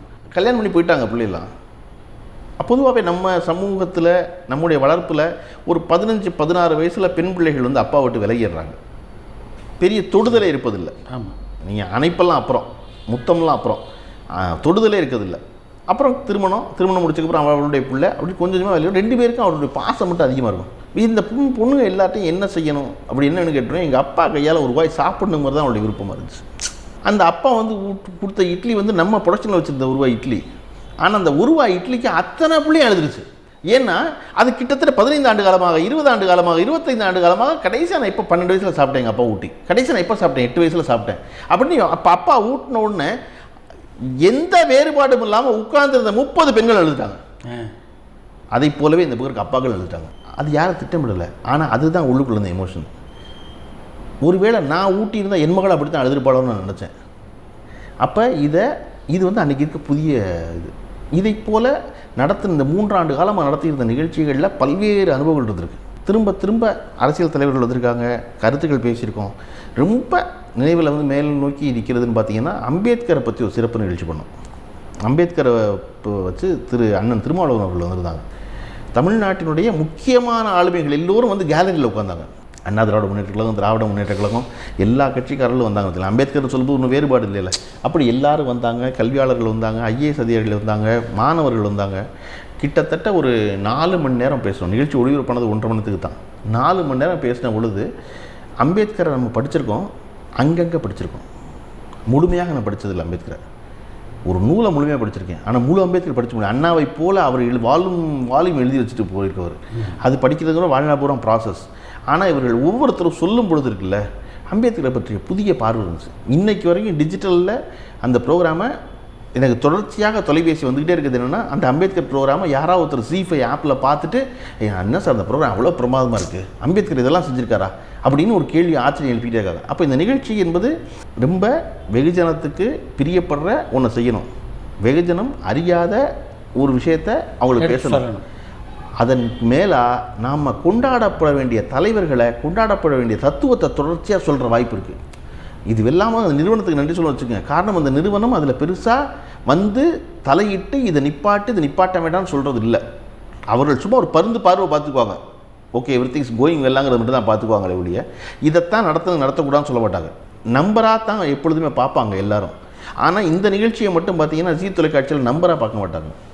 இது எவ்வளோ கால் வருது, எவ்வளோ பேர் ரெஸ்பான்ஸ் இருக்குதுக்கு அப்படின்னு. ஏன்னா நாங்கள் அம்பேத்கர் நிகழ்ச்சியை பண்ணும் பொழுது அது ஒன்றும் மாபெரும் நம்பர் 15 டிஆர்பிலாம் வரல. ஆனால் அதன் பிறகு ஓராண்டு காலமாக தொடர்ச்சியாக அந்த நிகழ்ச்சியை பற்றி பேசப்பட்டுக்கிட்டே இருக்குது. அப்போ இதையெல்லாம் கவனத்தில் கொண்டு ஒரு நிறுவன நிகழ்ச்சி நடத்தும் போதில் அது ஒரு பெரிய மகிழ்ச்சியாக இருக்குது எனக்கு. இத்தனை விஷயத்தை ஞாபகம் வச்சு இத்தனையும் கவனத்தில் கொண்டு தான் நடத்துகிறாங்கிறது. அப்படியான வாய்ப்புகள் இருக்குல்ல, தொடர்ச்சியாக அதை போல் உள்ள. நான் எம்ஆர் ராதாவை கொண்டாடணும்னு நினைக்கிறேன். எம்ஆர் ராதாவை ஒரு பக்கம் தான் தெரியும். எம்ஆர் ராதா கலகக்காரன் எம்ஆர் ராதாவை நிகழ்ச்சி போட்டு நான் சொல்லிகிட்டே இருக்கேன். எம்.ஆர். ராதா இவ்வளோ வேலை பார்த்துருக்காரு, கடைசி வரையும் தன் தலைவனை மாற்றிக்காமல் இருந்திருக்காரு, பெரிய சீர்திருத்தவாதி. அப்போ அதை போல் ஒரு ஆட்களை இதை போல் ஒரு பிளாட்ஃபார்ம்லாம் செய்ய முடியும், வேறு எந்த ப்ரோக்ராம் நீங்கள் செய்வீங்க? ஸோ அதை மாதிரி உள்ள விஷயங்களை செய்வதற்கான வாய்ப்பை தொடர்ந்து வழங்கிக்கிட்டே இருக்குது. அதனால் நம்ம வேறு எந்த வேலை செஞ்சாலும் விடாமல் இந்த வேலையை செஞ்சிடணும்னு நினைக்கிறேன் நான். அந்த நிகழ்ச்சிக்கு முதல்ல உங்களை எப்படி நீங்கள் தயார்படுத்திக்கிட்டீங்க? நான் ஒன்றுமே எனக்கு டெலிவிஷனே தெரியாது. அப்போ வந்து ஜி தொலைக்காட்சியிலேருந்து என்னை அணுகி இந்த மாதிரி ஒரு நிகழ்ச்சியை நடத்தி தர முடியுமான்னு கேட்ட பொழுது, நான் நடத்திடுவேன் நம்புறீங்களா, நான் தான் அவங்கள கேட்டேன். இல்லை அது நடத்திடலாம் அப்படின்னோடனே எனக்கு வந்து இப்போ வரையுமே இருக்குது என்ன அப்படின்னா, அந்த விளம்பரதாரர் பேர் சொல்கிறது இல்லை, அது மட்டும் தான் தடுமாறும், மற்றதெல்லாம் ஒன்றும் தடுமாறாது. ஏன்னா விளம்பரதாரர் மட்டும் தான் மனப்பாடம் பண்ணணும். அதை நான் பார்க்குறேன், நீங்கள் பார்த்து தானே படிக்க. ஆமாம், பாதினால் பார்த்து தான் படிப்பேன் நான். ஏன்னா அந்த பேரை தப்பாக சொல்லிடக்கூடாது அப்படிங்கிறதுக்காக பார்த்து தான் படிக்கிறேன். அது ஒன்று தான் தடுமாற்றமாக இருக்குது, மற்றபடி ஒரு தடுமாற்றம் இருக்காது. எனக்கு எப்பொழுதும் பேச்சு கேட்க பிடிக்கும், பேச பிடிக்கும், ரெண்டுக்குமான வாய்ப்பாக இருக்கிறதுனால அது ரொம்ப லகுவாக 2வது 3வது நிகழ்ச்சியிலேருந்து சரியாயிடுச்சு. என்ன கிட்டத்தட்ட ஒரு நாளைக்கு ஒரு 9 மணி நேரம் 10 மணி நேரம் நிற்கணும்னு வச்சுக்கோங்களேன். 2 எபிசோடு எடுப்போம், 2 எபிசோடு எடுக்கிறதுக்கு ஒரு கிட்டத்தட்ட ஒரு 8 மணி நேரம் 9 மணி நேரம் நிற்க வேண்டியிருக்கும். அப்புறம் அதுக்கு நான் அதுக்கு பழகிட்டேன், அதுக்கு விஷயத்தில் வச்சுக்கோங்க. மற்றபடி வேறு ஒன்றும் அதுக்கு தயாரானதாக ஒரு வேலை செய்யலை. நிகழ்ச்சிகள் வரும் பொழுது, தலைப்புகள் வரும் பொழுது தெரியாத விஷயங்களை தொடர்ந்து படிப்பதற்கான வாய்ப்பை ஏற்படுத்தி கொடுக்குது நிகழ்ச்சி. நம்ம குறைஞ்சபட்சம் ஒரு 5% தெரிஞ்சுக்கணும்ல அப்படிங்கிறக்காக உதவியாளர்களை வச்சுக்கிட்டு அது சம்மந்தப்பட்ட புத்தகங்கள், அது சம்மந்தப்பட்ட விஷயங்களை தேடி படித்து அதோட போகிறேன். காரணம் உள்ளே போனதுக்கப்புறம் திருப்பி வந்து வெளியே வர்றதில்லை. நாங்கள் அப்படியே கிட்டத்தட்ட லைவ் போல தான் எடுப்போம்னு வச்சுக்கோங்களேன். இப்போ எல்லோரும் பேச ஆரம்பித்தாங்கன்னா எல்லாம் தண்ணி குடிக்க மட்டும் தான் பிரேக் விடுவோம், மறுபடியும் கன்வியூஸாக பேசிவிடுவோம். ஏன்னா அந்த தொடர்பு சங்கிலி அறுந்து போயிருக்கிறனால தொடர்ந்து பேசிடுவோம். அப்போ அந்த தலைப்பு தெரியும் பொழுது தொடர்ச்சியாக படிப்பை அதிகப்படுத்தியிருக்குது நிகழ்ச்சி. அது சம்மந்தப்பட்ட நூல் தேர்வு ரிவைஸ் பண்ணுறது, ஏற்கனவே படித்த புத்தகத்தை படிக்கிறங்கிறது அதிகமாக இருக்கும். பொதுவாக அரசியலில் பார்த்திங்கன்னா இப்போ ஒரு நாகரிகமான சூழ்நிலை நிலவரதான் நான் பார்க்குறேன். முன்னாடி வந்து அதிமுக காரங்க திமுக காரங்க பார்த்தா சிரிக்கக்கூட மாட்டாங்க, திரும்பி போவாங்க. அது மாதிரி தான் வயசு வருஷம் இருந்தது. இப்போ ஒருத்தருக்கு ஒருத்தர் பேசிக்கொள்ளக்கூடிய, நலம் விசாரித்து கொள்ளக்கூடிய ஒரு இனிமையான சூழல் இருக்குது. அதே மாதிரி விமர்சனங்களும் பார்த்திங்கன்னா முன்னளவுக்கு வந்து தரம் தாழ்ந்த விமர்சனங்கள் இல்லை. இதை வந்து நீங்கள் இப்படி ஒரு ஆரோக்கியமான சூழ்நிலை உருவாவதுக்கு எது அடிப்படை காரணம்னு நினைக்கிறீங்க? திரு ஸ்டாலின் அவர்கள் தான் காரணம். ஏன்னா நேசக்கரத்தை யார் முதல் நீட்டுறோங்கிறது தான். நீங்கள் ஞாபகம் இருக்கான்னு தெரில உங்களுக்கு, ஒரு 5 ஆண்டு காலம் முன்னாடி ஜெயலலிதாவுடைய மறைவுக்கு பிறகு ஓ பன்னீர்செல்வம் அவர்கள் முதலமைச்சராக இருந்த பொழுது அவர் மேலே சசிகலா அவர்கள் வைத்த குற்றச்சாட்டு என்ன அப்படின்னா, எதிர்க்கட்சியினரோடு பேசிக்கொண்டும் சிரித்து கொண்டும் இருக்கிறாருன்னு தான் அவங்க வச்சது. அப்போ அந்த இடத்த, அந்த ஸ்பேஸை கொடுத்தது அன்னைக்கும் எதிர்க்கட்சி தலைவர் தான் ஸ்டாலின் அவர்கள் தான். இன்றைக்கி முதலமைச்சராக இருக்க ஸ்டாலின் அவர்கள் தான். அதை நினைக்கிறது வச்சுக்கோங்க. சீமான் அவர்களுடைய தந்தை இறந்த பொழுது தொலைபேசியில் அவரை கூப்பிட்டு ஆதரவு சொல்கிறது இருக்குல்ல, அது ஒரு வந்து அடிப்படை பண்பில். அவர் நம்மளை பற்றி என்ன வேணாலும் பேசிட்டு போகிறார், அவர் கட்சியால் என்ன வேணாலும் பேசிட்டு போகிறாங்க, அதை பற்றி ஒன்றும் இல்லை. அப்போ அடுத்த முறை அதை இவர்கள் பேசாமல் இருந்தால் தான் நீங்களும் அந்த பண்பில் மேம்பட்டுருக்கேன்னு அர்த்தம். நாங்கள் அப்படியே தான் கிடப்போம் அப்படின்னா சரி இருங்க, இன்னொரு தடவை மறுபடியும் அந்த பண்போடு நடந்துக்கணும். அம்மா உணவகத்தை வந்து அடித்து உடைச்சாங்கன்னு சொல்லும் பொழுது செய்தவர் தன் கட்சிக்காரராக இருந்தாலும் அவரை கைது பண்ணுங்க, அவர் மேலே நடவடிக்கை எடுங்கன்னு சொல்லும் பொழுது அண்ணா திராவிட முன்னேற்ற கழகத்தை சேர்ந்தவர்களுக்கு ஒரு நன்மதிப்பு வருது. அந்த படம் அப்படி இருந்துட்டு போகுது, ஒன்றும் பிரச்சனை இல்லைன்னு சொல்லும் பொழுது அந்த மதிப்பு மேலும் கூடுது. சார் இல்லாட்டினா ஜெயலலிதா அவர்களுடைய நினைவிடத்தை பார்க்க வந்த அத்தனை பேரும் கிளம்பி அதிமுக கொடியோட கலைஞரிடத்துக்கு வருவானா? வந்தது அண்ணா திராவிட முன்னேற்ற கழகத்துக்கு கூட்டத்துக்கு. நீ அதை பார்த்துருப்பீங்கன்னு நினைக்கிறேன். எம்ஜிஆர் சமாதிக்கு போயிட்டு, ஜெயலலிதா அவர்களுடைய சமாதிக்கு போயிட்டு நீங்கள் அண்ணாவுக்கு, நான் அதை தான் குறிப்பிட விரும்புகிறேன். இது வந்து 10 வருடத்துக்கு முன்னாடி நடந்திருக்க வாய்ப்பு இல்லை. அதை தான் சொல்கிறேன். இவர் இதை முன்னெடுத்ததுனால தான் அவன் என்ன நினைக்கிறான்னா, ஓகேங்க அவர் மூத்த தலைவர் தாங்கன்னு சொல்லிட்டு அண்ணா திராவிட முன்னேற்ற கழகத்தை சேர்ந்த மூவர்ண கொடியை தோளில் போட்டிருக்க ஒருத்தன் கிளம்பி கலைஞருடைய நினைவுகள் இடத்துக்கு வந்துட முடியுது அப்படின்னா, வந்து மரியாதை செலுத்த முடியுதுன்னா அதனுடைய முன்னெடுப்பு எடுத்தது ஸ்டாலின் அவர்கள் தான். எனக்கு தெரிஞ்ச ஸ்டாலின் அவர்கள் முன்னெடுத்திருக்க அரசியல் என்பது கலைஞரை தாண்டிய ஒன்று நினைக்கிறேன். அண்ணாவை போல நான் அண்ணாவை படிச்சிருக்கேன், கேட்டதில்லை. எனக்கு தெரிஞ்சு கிட்டத்தட்ட அவர் அண்ணா இடத்த தான் வந்து தொட்டுட்டாரோன்னு நினைக்கிறேன். யாரோடையும் எந்த முரண் நம்ம வச்சுக்க வேண்டியதில்லை. அவன் எதாவது பேசுகிறான்னா பேசுவார், அண்ணன் தான் நம்ம போகிறோம் சொல்லுவார். அவன் எப்படி வேணாலும் கையில் கரண்டியை சுற்றுறானே அப்படின்னா அவங்க கையில் ஆட்சிங்கிற இல்லை, எங்கிட்ட ஆட்சிங்கிற என்ன இருக்குது, நான் கொஞ்சம் பதறாமல் தான் வச்சுக்கணும் அந்த கரண்டியை அப்படிப்பார். அதை போல் கலைஞரை தாண்டி அந்த இடத்துக்கு வந்துட்டாரோன்னு தான் நினைக்கிறேன். நான் சாதாரணமாக ஒரு வாக்காளர்னா நான் நீங்களும் பேசி பார்த்தா ஸ்டாலின் அவர்கள் வந்து கிட்டத்தட்ட 30 ஆண்டு காலமாக அதை யோசிச்சுட்டு இருந்திருப்பார்ல. அவருக்கு முதலமைச்சராகிற வாய்ப்பு 30 ஆண்டு காலமாக மிக அருகில் இருக்குது. 30 ஆண்டு காலம் அதை யோசிச்சிருப்பார். அப்போ அதை யோசித்து பண்பட்ட ஒரு ஆள் இருந்திருப்பார்ல. அதனால தான் இந்த உடனே வெளிப்படுது. இது எப்படி முந்தா நாள்லேருந்து வந்ததா? இல்லை, இது இத்தனை அனுமானம். இன்னொன்று நிர்வாகமாக பார்த்தீங்கன்னா இன்றைக்கி ஒரு மேயரா, உள்ளாட்சித்துறை அமைச்சரா, அதன் பிறகு வந்து துணை முதல்வரா, அப்படி ஒன்று பழகியிருக்கார்ல. கொஞ்சம் கொஞ்சமாக ஒவ்வொரு படியாக எழுதியிருக்காரு. அவர் ஸ்டெப்ஸ் ஆர் மெஷர்டுன்னு அண்ணா சொன்னது எவருக்கு பொருந்துமோ இல்லையோ திரு ஸ்டாலின் அவர்களுக்கு மிக சரியாக பொருந்தும் இல்லையா? அதனால தான் இவ்வளவு கவனத்தோடு இருந்திருக்காரு, இவ்வளவு இணக்கமாக எல்லாரையும் வச்சுக்கணும்னு நினைக்கிறாரு, எல்லாரோடையும் ரொம்ப நட்பு பாராட்டுற ஒரு ஆளாக இருக்கார். அப்படிங்கிறது இது ஒரு நாகரிக அரசியலுக்கு திரும்புதான்னு கேட்டால் திரும்புது. இதை எல்லாரும் சேர்ந்து மேலும் அடுத்த பட்டிக்கு நடத்திட்டு போயிடணும். நீ ஒரு அப்பனாத்தாவுக்கு தான் பிறந்தேன்னு கேட்டால் மறுபடியும் கேட்டு 10 வரைக்கும் இல்லக்கூடாது. நீ இப்போ அப்போ அன்னைக்கு இப்படி பேசுனியோ, அன்னைக்கு இப்படி பேசணும், முடிஞ்சிருச்சு, இன்றைக்கி தான் நல்லா ஆயிடுச்சே, ஒழுங்காயிடுச்சே, வாப்பா மேலே அப்படின்னு இவர்களெல்லாம் மீடியேற்ற வேண்டிய வேலை வேறு நமக்கு இருக்குது. நீங்கள் இப்போ வந்து தீவிர அரசியல் இருக்கீங்க, அரசியல்லேருந்து சினிமாவை பார்க்கும்போது எப்படி இருக்குது சினிமா இப்போ உங்களுக்கு? சினிமா ரொம்ப நல்லா இருக்குது சார். சினிமா ரொம்ப பிரமாதமாக இருக்குது. வடிவம் மாறிடுச்சு. அரங்கு இல்லை. முந்தி வந்து அரங்கு ஒன்று தான், இன்றைக்கி அரங்கு இல்லை. அரங்குலேருந்து ஒரு ஓடிடி பிளாட்ஃபார்ம் ஒன்று இருக்குது, ஃபோனில் எல்லாம் பார்க்குறாங்க. அந்த வடிவம் மாறினது புரியுதா எல்லாருக்கும் தெரியல. திருப்பி அடம் பிடிச்சிக்கிட்டு நான் தேட்டரில் தான் ரிலீஸ் பண்ணுவேன், தேட்டரில் தான் பண்ணணும் அப்படின்னு ஒரு சண்டை போட்டுக்கிட்டு இருந்தீங்கன்னா தேட்டர்கள் விரைவில் மூடப்படும், சிங்கிள் ஸ்க்ரீன்ஸ் மூடப்படும். நீங்கள் தேட்டரை மெயின்டைன் பண்ணலைன்னா மூடப்படும். ரசிகன் உங்களுக்கு வரமாட்டான். நீங்கள் மிக தரமாக மிக சுத்தமாக அவன் ரொம்ப சரியாக நடத்துனீங்கன்னா தான் அவன் அரங்குக்கு வருவான். அவன் அரங்குக்கு வரமாட்டான். ஏன்னா அவனுக்கு வேற ஒன்று இருக்குது. அரங்கில் பார்க்குற எக்ஸ்பீரியன்ஸ் அதெல்லாம் கொடுக்குமானா கொடுக்கவே கொடுக்காது. அரங்கு தான் அந்த எக்ஸ்பீரியன்ஸை கொடுக்கும். அதில் வந்து எனக்கு மாற்று கருத்தே இல்லை. சினிமா கடைசி வரையும் ஒரு டார்க் ஹாலில் உட்காந்து பார்க்குறது தான். பார்க்கும் பொழுது தான் நானும் கதாநாயகி மட்டும் உறவாடுறோம், நான் அந்த கதைக்கு விம்முறேன், அழுகிறேன், சிரிக்கிறேன். இன்னொன்று, சிரிப்பு என்பது கூட்டமாக 100 பேர் சிரிக்கிற சிரிப்பு சந்தோஷம் இருக்குல்ல, 1000 பேர் சிரிக்கிற சிரிப்பு சந்தோஷம் இருக்குல்ல, அது எப்படி வீட்டில் உட்காந்து நான் மட்டும் தனியாக சிரிக்கணும் இருக்கும்? இன்னும் லூசின்னு வச்சுக்க மாட்டேன் நான் போகிறேன். அதே போல் உணர்ச்சி வசப்படுறது என்பது எல்லாமே மொத்தமாகவே பெரும்படுறது இருக்குல்ல. ஆனால் அரங்கை வந்து மறுக்கவே இல்லை.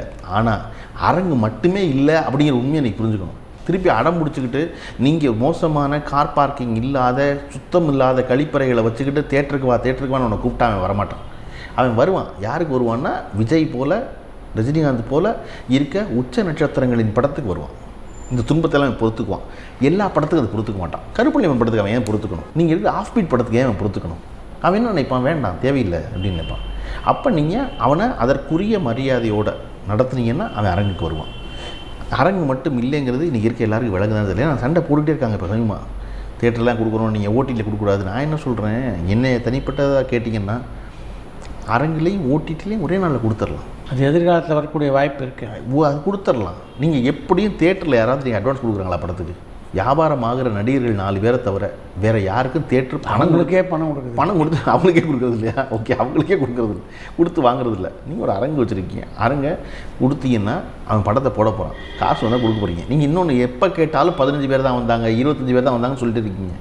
நீங்கள் ஓடிடியில் கொடுத்துருங்களேன். என்னைய மாதிரி அரங்கத்தில் தான் படத்தை வந்து பார்க்கணும்னு நினைக்கிறவங்க இன்னும் இருக்கான் சார். வெள்ளிக்கிழமை ஆனால் படம் பார்க்கணுங்கிற பழக்கத்துக்கு ஆட்பட்டவன் தமிழ் சினிமாவில் இன்னும் இருக்கான். அவனை ஒரு வருஷமாக கொரோனா வந்து அந்த பழக்கத்துலேருந்து மாற்றிருக்குமான்னு மாற்றிருக்காது. அதனால தான் திருப்பி கொண்டு வந்து நிற்கிறான் ஒரு படத்துக்கு. அவன் வருவான், அரங்கத்தில் பார்க்க வரும்போது அரங்கத்தெல்லாம் பார்க்க போகிறான். ஒர்த் ஆஃப் த ஃபிலிம் நிற்க போகுது. நீங்கள் அதனால் இந்த சண்டையை போட்டுக்கிட்டே இருந்தீங்கன்னா 2 பக்கம் இல்லாமல் போய் நடந்துடும். ஏற்கனவே சேட்டலைட் வந்த பொழுது இப்படித்தான் நம்ம புரியாமல் ஒன்று பேசிக்கிட்டு இருந்தோம், டிவி சினிமாவை சாப்பிட்ற போகுதுன்னு. அப்படி நடக்கலை. பதிலாக டிவிக்கு சினிமா ரொம்ப அவசியமாயிருச்சு. அதை போல் ஓடிடி பிளாட்ஃபார்ம்ன்றது உங்களுடைய இன்னொரு ஏரியா. இப்போ அதை தேவையெல்லாம் பேசி கெடுக்காமல் அவர்களுக்கு சினிமா இருந்தால் தான் நடத்த முடியும் ஓடிடி. அது அரங்கம் அதுவும் பேசி இணக்கமாக வச்சுக்கிறதா நல்லதுன்னு நினைக்கிறேன். தமிழ் சினிமாவாக இன்றைக்கு என்னவாக இருக்கிறது அப்படின்னு பார்த்தீங்கன்னா, நிறைய புதிய இளம் இயக்குநர்கள் எல்லா காலகட்டத்தை போல் இந்த காலகட்டத்தில் பெருமளவில் வந்திருக்காங்க. முந்தி கொஞ்சம் குறைச்சிருந்துச்சு, இப்போ ரொம்ப பெருமளவில் வந்திருக்காங்க. புதியவர்கள் அப்படி வர்றது ரொம்ப சரி. ஆனால் ஏதோட வந்திருக்காங்கன்னு யோசிச்சா குழப்பமாக இருக்குது. என்ன சொல்ல வர்றாங்க படத்தில் யோசிச்சா குழப்பமாக இருக்குது. நியூ வேவ் டேரக்டர்ஸ்னு வந்த ஷார்ட் ஃபிலிம்லேருந்து டேரக்டராக வந்த எல்லாரும் யோசித்து பார்த்தா அவருடைய படம் என்ன பண்ணியிருக்காங்க பார்த்தா, 2வது படம் 3வது படத்துக்கு அப்புறம் என்னை போலவே, படிக்காத என்னை போலவே அவர்களும் திக்கிறாங்க, அவங்களும் சிக்கிறாங்க. அப்போ இதில் எந்த இடத்துல லேக்கிங்காக இருக்குது கண்டென்ட்டுங்கிற கேள்வி வருது. எங்கே கண்டென்ட் லேக்கிங்காக இருக்குது அப்படின்னா, ரைட்டருங்கிற ஒரு ஆளை உருவாக்காமல் விட்டுவிட்டோம் கடந்த 25 வருஷம் 30 வருஷமாக. ஏன்னா ரைட்டராக இருக்கவர் உடனே டேரக்டர் ஆகிறார், அவரே கதை சொல்கிறாரு, அவரே டைரக்ட் பண்ணுறாரு. இங்கே ரைட்டர்ஸ்கிற ஒரு ஆளை உருவாக்க வேண்டியது ரொம்ப அவசியம். கதையை சொல்கிற ஆட்களை, டைரக்ஷன் வேறு, கதை வேறு. இந்த கதையை என்னவா ப்ரெசென்ட் பண்ண போகிறோங்கிறது டைரக்ஷன். டேரக்டர்ஸ் நிறைய பேர் ஆயிடுறாங்க. கதாசிரியர் எங்கே இருக்காங்க?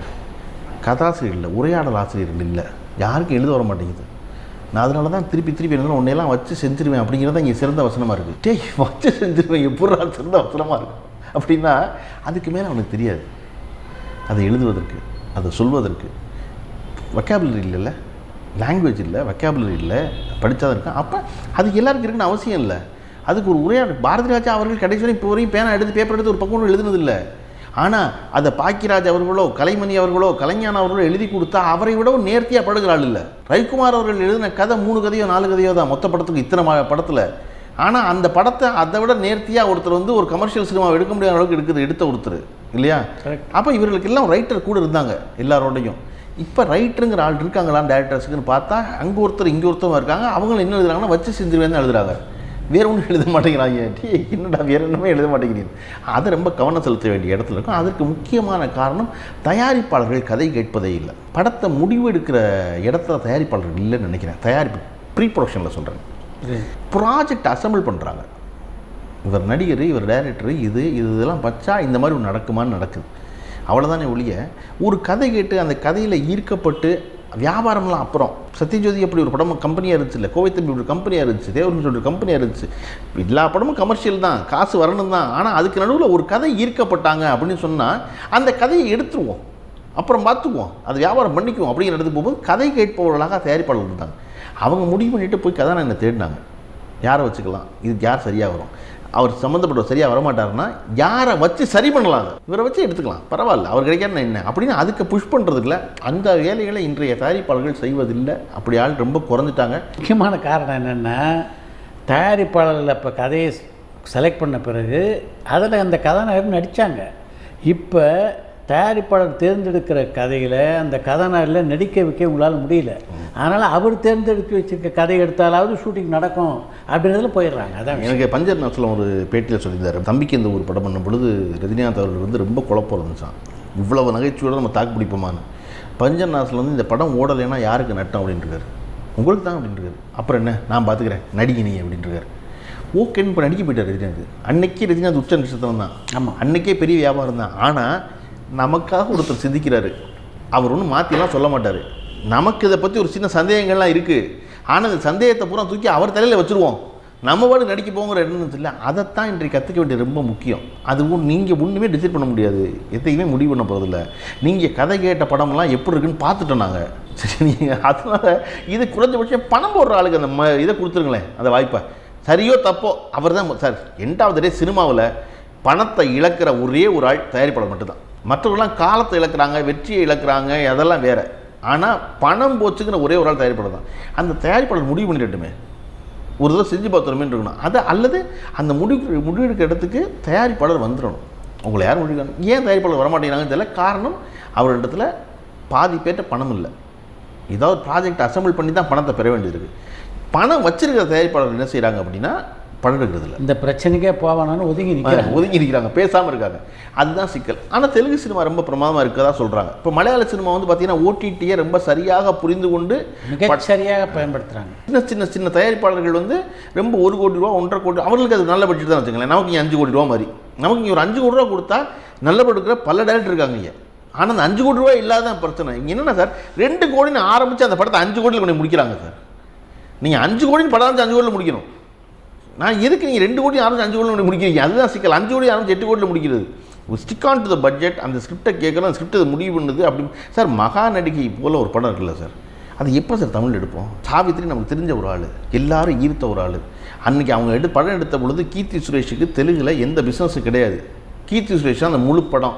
ஆனால் ஒரு தயாரிப்பாளர் நம்பியிருக்கார் அந்த படத்தை, இது சரியாக வரும், நம்ம எடுப்போம். அதுக்கு பட்ஜெட் இங்கே அத்தனை தடவை அதை பேசியிருக்காங்க. அது ஒரு பிரம்மாண்ட பட்ஜெட்லேருந்து வந்திருக்கு. இப்போவே அது பிரம்மாண்ட பட்ஜெட் தான் கேட்டால் நமக்கு. ஆனால் அவங்க நிறைய பேசி இது வேண்டாம் இது வேண்டாம் இது வேண்டாம் குறைச்சி, ஆனால் அந்த படத்துக்கு எது அவசியமோ அதை எடுத்துட்டாங்க. ட்ராம் அவசியம். ட்ராமை வந்து நீங்கள் சுருக்காதீங்க. ஏன்னா முதல்ல ட்ராம்லாம் வந்து இறங்கினாங்க சாவித்திரி அப்படிமா, செட்டு போட்டு ட்ராம் செஞ்சுருவோம், ஒன்றும் பிரச்சனை இல்லை, அது அவசியம். அன்றைக்கி ஃப்ளோருக்குலாம் நடந்துச்சு. அன்றைக்கி எவ்வளோ பெரிய செட் அவசியம், அதை வச்சுருங்க. சாவித்திரி இவ்வளோ பெரிய வீட்டில் வாழ்ந்தாங்க, அதனால் அந்த வீடு அவசியம், வச்சுருங்க. அப்படின்னு எதுவெல்லாம் அந்த கதைக்கு அவசியமோ அதையெல்லாம் வச்சுக்கிட்டு தேவையில்லாத தொங்கு சதையெல்லாம் வெட்டி அப்படி ஒரு படம். அந்த படத்தை நம்ம தமிழில் எடுத்துக்கணும். நான் பல பேர் சொல்லுவேன், விஜயா ப்ரொடக்ஷன்ஸ் எடுத்துக்கணும் அந்த படத்தை. அதற்கான எல்லா உரிமையும் பெற்றவங்க அவங்க தான். ஆனால் தமிழில் அதை போல முயற்சிகள் இருக்குல்ல, அப்போ வலுவான தயாரிப்பாளர்கள் வேணும். இதை முடிவெடுக்கிற பரவாயில்ல, இது விற்கும், இதை பார்ப்பாங்க சார். நல்ல படத்தை பார்த்தே ஆவாங்க சார். நீங்கள் ஒழுங்காக எடுத்துட்டிங்கன்னா அதெல்லாம் நல்ல படம் ஓடாதுன்னு சொல்லவே விடாது. நல்ல படம் ஓடாமல் இருந்ததே கிடையாது. அந்த படத்தில் ஏதாவது ஒரு சிக்கல் இருக்கும், அவ்வளோதானே ஒழிய நல்ல படம் ஓடாமல் இருந்ததே கிடையாது. ஓடின படம் எல்லாத்துக்குள்ளேயும் ஒரு நல்ல தன்மை இருக்குது. இது ரெண்டும் இல்லாமல் ஒரு படம் ஓட சும்மா வெத்து அரட்டையா அல்லது வெத்து ஆர்ப்பாட்டமாக ஒரு படம் ஓடுவதில் அதற்குள்ளே ஏதோ ஒரு நல்ல அம்சம் இருந்தால் மட்டும்தான் ரசிகன் அதை பார்க்குறான். அதுதான் எனக்கு வந்து உத்தம் சர்தார் வரை எனக்கு பிடிச்சது வந்து அதுதான். அவனை ஈர்க்கிற ஏதோ ஒன்று இருக்கணும், இருந்தால் தான் அவன் அதை பார்க்குறான், இல்லாட்டி அவன் அதை பார்க்க வர மாட்டான். அதனால் தயாரிப்பாளர்கள் மாறணும், மாறுவதன் மூலமாகத்தான் இது எல்லாமும் மாறக்கூடும். பயணியப்பன் வந்து நடிகராக தொடர்வாரா சினிமாவில், இயக்குனராக தொடர்வார்? இல்லை, நடிக்கிறது என்பது என் மேல் சும்மா அன்பு. நட்பே துணையில் வந்து ஆதி வந்து ரொம்ப வந்து அண்ணன் நீங்கள் நடிகை அதை அடம்பிடிச்சார். நான் ஏற்கனவே ஒன்ஸ் பிட்டன் ட்வைஸ் ஷை மாதிரி நடிக்க போய் சரியாக வராமல் பேசாமல் இருந்துட்டேன். எதுக்குமே நான் போகல, பெருசாக பேசாமல் இருந்துட்டேன். அப்புறம் திருப்பி ஆதி அவர்கள் பேசும்பொழுது அப்புறம் சுந்தர்சி அவர்கள் எனக்கு ஃபோனில் பேசுனாங்க. அவர் தான் தயாரிப்பு அந்த படத்துக்கு. அவர் பேசிட்டு நீ கதை கேளுங்க அப்படின்னார். நான் சொன்னேன், நான் கதை கேட்டு என்ன சார் பண்ண போகிறேன், நீங்கள் கதை கேட்டிருக்கீங்க, தயாரிக்கிறாள் நடிக்கிற ஆதி கதை கேட்டிருக்காரு, நீங்கள் 2 பேரும் விரும்புகிறீங்க, நான் நடிக்கிறேன், அதுக்கப்புறம் கதைக்கிறேன். கதை கேட்டு நடிக்கலாம் அவசியம் இல்லை சார். நான் அந்த படத்தில் கதாபாத்திரம், அதுக்கு இந்த கதையை கேட்டு என்ன செய்ய போகிறேன், ஒன்றும் செய்ய போகிறது இல்லை சார். கதை கேட்டு முடிவெடுக்க வேண்டியதில்லை சார் நான் அவர்கிட்ட. அப்புறம் அவன் சொன்னதுக்கப்புறம் நடிக்கிறேன்னு சொன்னதுக்கப்புறம் தான் அதை கேட்டுக்கிட்டேன்.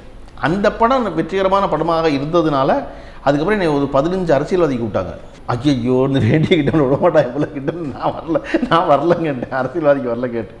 அப்புறம் வந்து நீங்கள் ஒரு புரட்சிகர இளைஞருமாங்க, நீங்கள் நல்லது சொல்கிறீங்க அப்படின்னு நான் சொல்லி இந்த பின்னாடி இந்த பின்னாடி தெருவுக்கு பின்னாடி தான் சமுத்திரக்கணி ஆஃபீஸிருக்கு. நான் சொன்னேன், நல்லது அவர் தான்ப்பா சொல்கிறாரு, நீங்கள் அங்கே போங்க, எனக்கு நல்லதெல்லாம் சொல்ல வேண்டாம், நான் என் தனி வாழ்க்கையில் நல்லது சொல்லிக்கிறேன், நடிக்கும் போதே பொருடிக்கும், எனக்கு வேண்டாம், நீங்கள் ஏதாவது கொடூர வில்லன் இருந்தால் சொல்லுங்கள், ஏதாவது கற்பழிப்பு காட்சி இருந்தால் சொல்லுங்கள், நான் வர்றேன். ஏன்னா நான் நல்லவன் நம்ப வேண்டியது என்னை சுற்றி இருப்பவர்களும் என் மனைவி என் குடும்பம் தான். அவர்களுக்கு நல்லவன்னு தெரியும். சினிமாவில் நல்லவனாக சொல்ல வேண்டாம், நான் கோட்டைக்கு போகிற வழியாக நினைக்கல சினிமாவை அப்படின்னு சொல்லியே நான் பல படத்தை மறுத்துருக்கேன். அதன் பிறகு தொடர்ச்சியாக கேட்ட பொழுது இதை போல் யாராவது ஒருத்தர் வந்து சொல்லும் பொழுது 2 படம் நடிக்கிறேன். இப்போ திருப்பி வந்து நம்ம லிப்ரா ப்ரொடக்ஷன்ஸ் அவர் பட கம்பெனியில் ஒரு படம் நடிக்கிறதா திட்டம். அதை வந்து லிப்ரா ப்ரொடக்ஷன்ஸுடைய தயாரிப்பாளர் ரவிச்சந்திரனே வந்து டைரக்ட் பண்ணுற ரவீந்திரனே வந்து டைரக்ட் பண்ணுறாரு. அந்த கம்பெனி ஒரு படம் வந்து இயக்குவதுக்கு டைரக்ட் பண்ணுறதுக்காக வந்து ஒப்பந்தமாயிருக்கேன். ஒரு படம் இயக்கணும், அது அடுத்த வருஷம் பண்ண போகிற படம் அந்த 2 படம் தான். ஒன்று அப்புறம் நடிக்கிற படம் 2-3 படம், சின்ன படம், சின்ன ரோல் உள்ள படம் இருக்குது. நன்றி. உங்களுடைய Thank நேரத்தை வந்து நம்முடைய சோஷியல் டாக்கிஸ் நேயர்களுக்காக இவ்வளோ நேரம் செலவழிச்சதுக்கு தேங்க்யூ ஸோ மச்.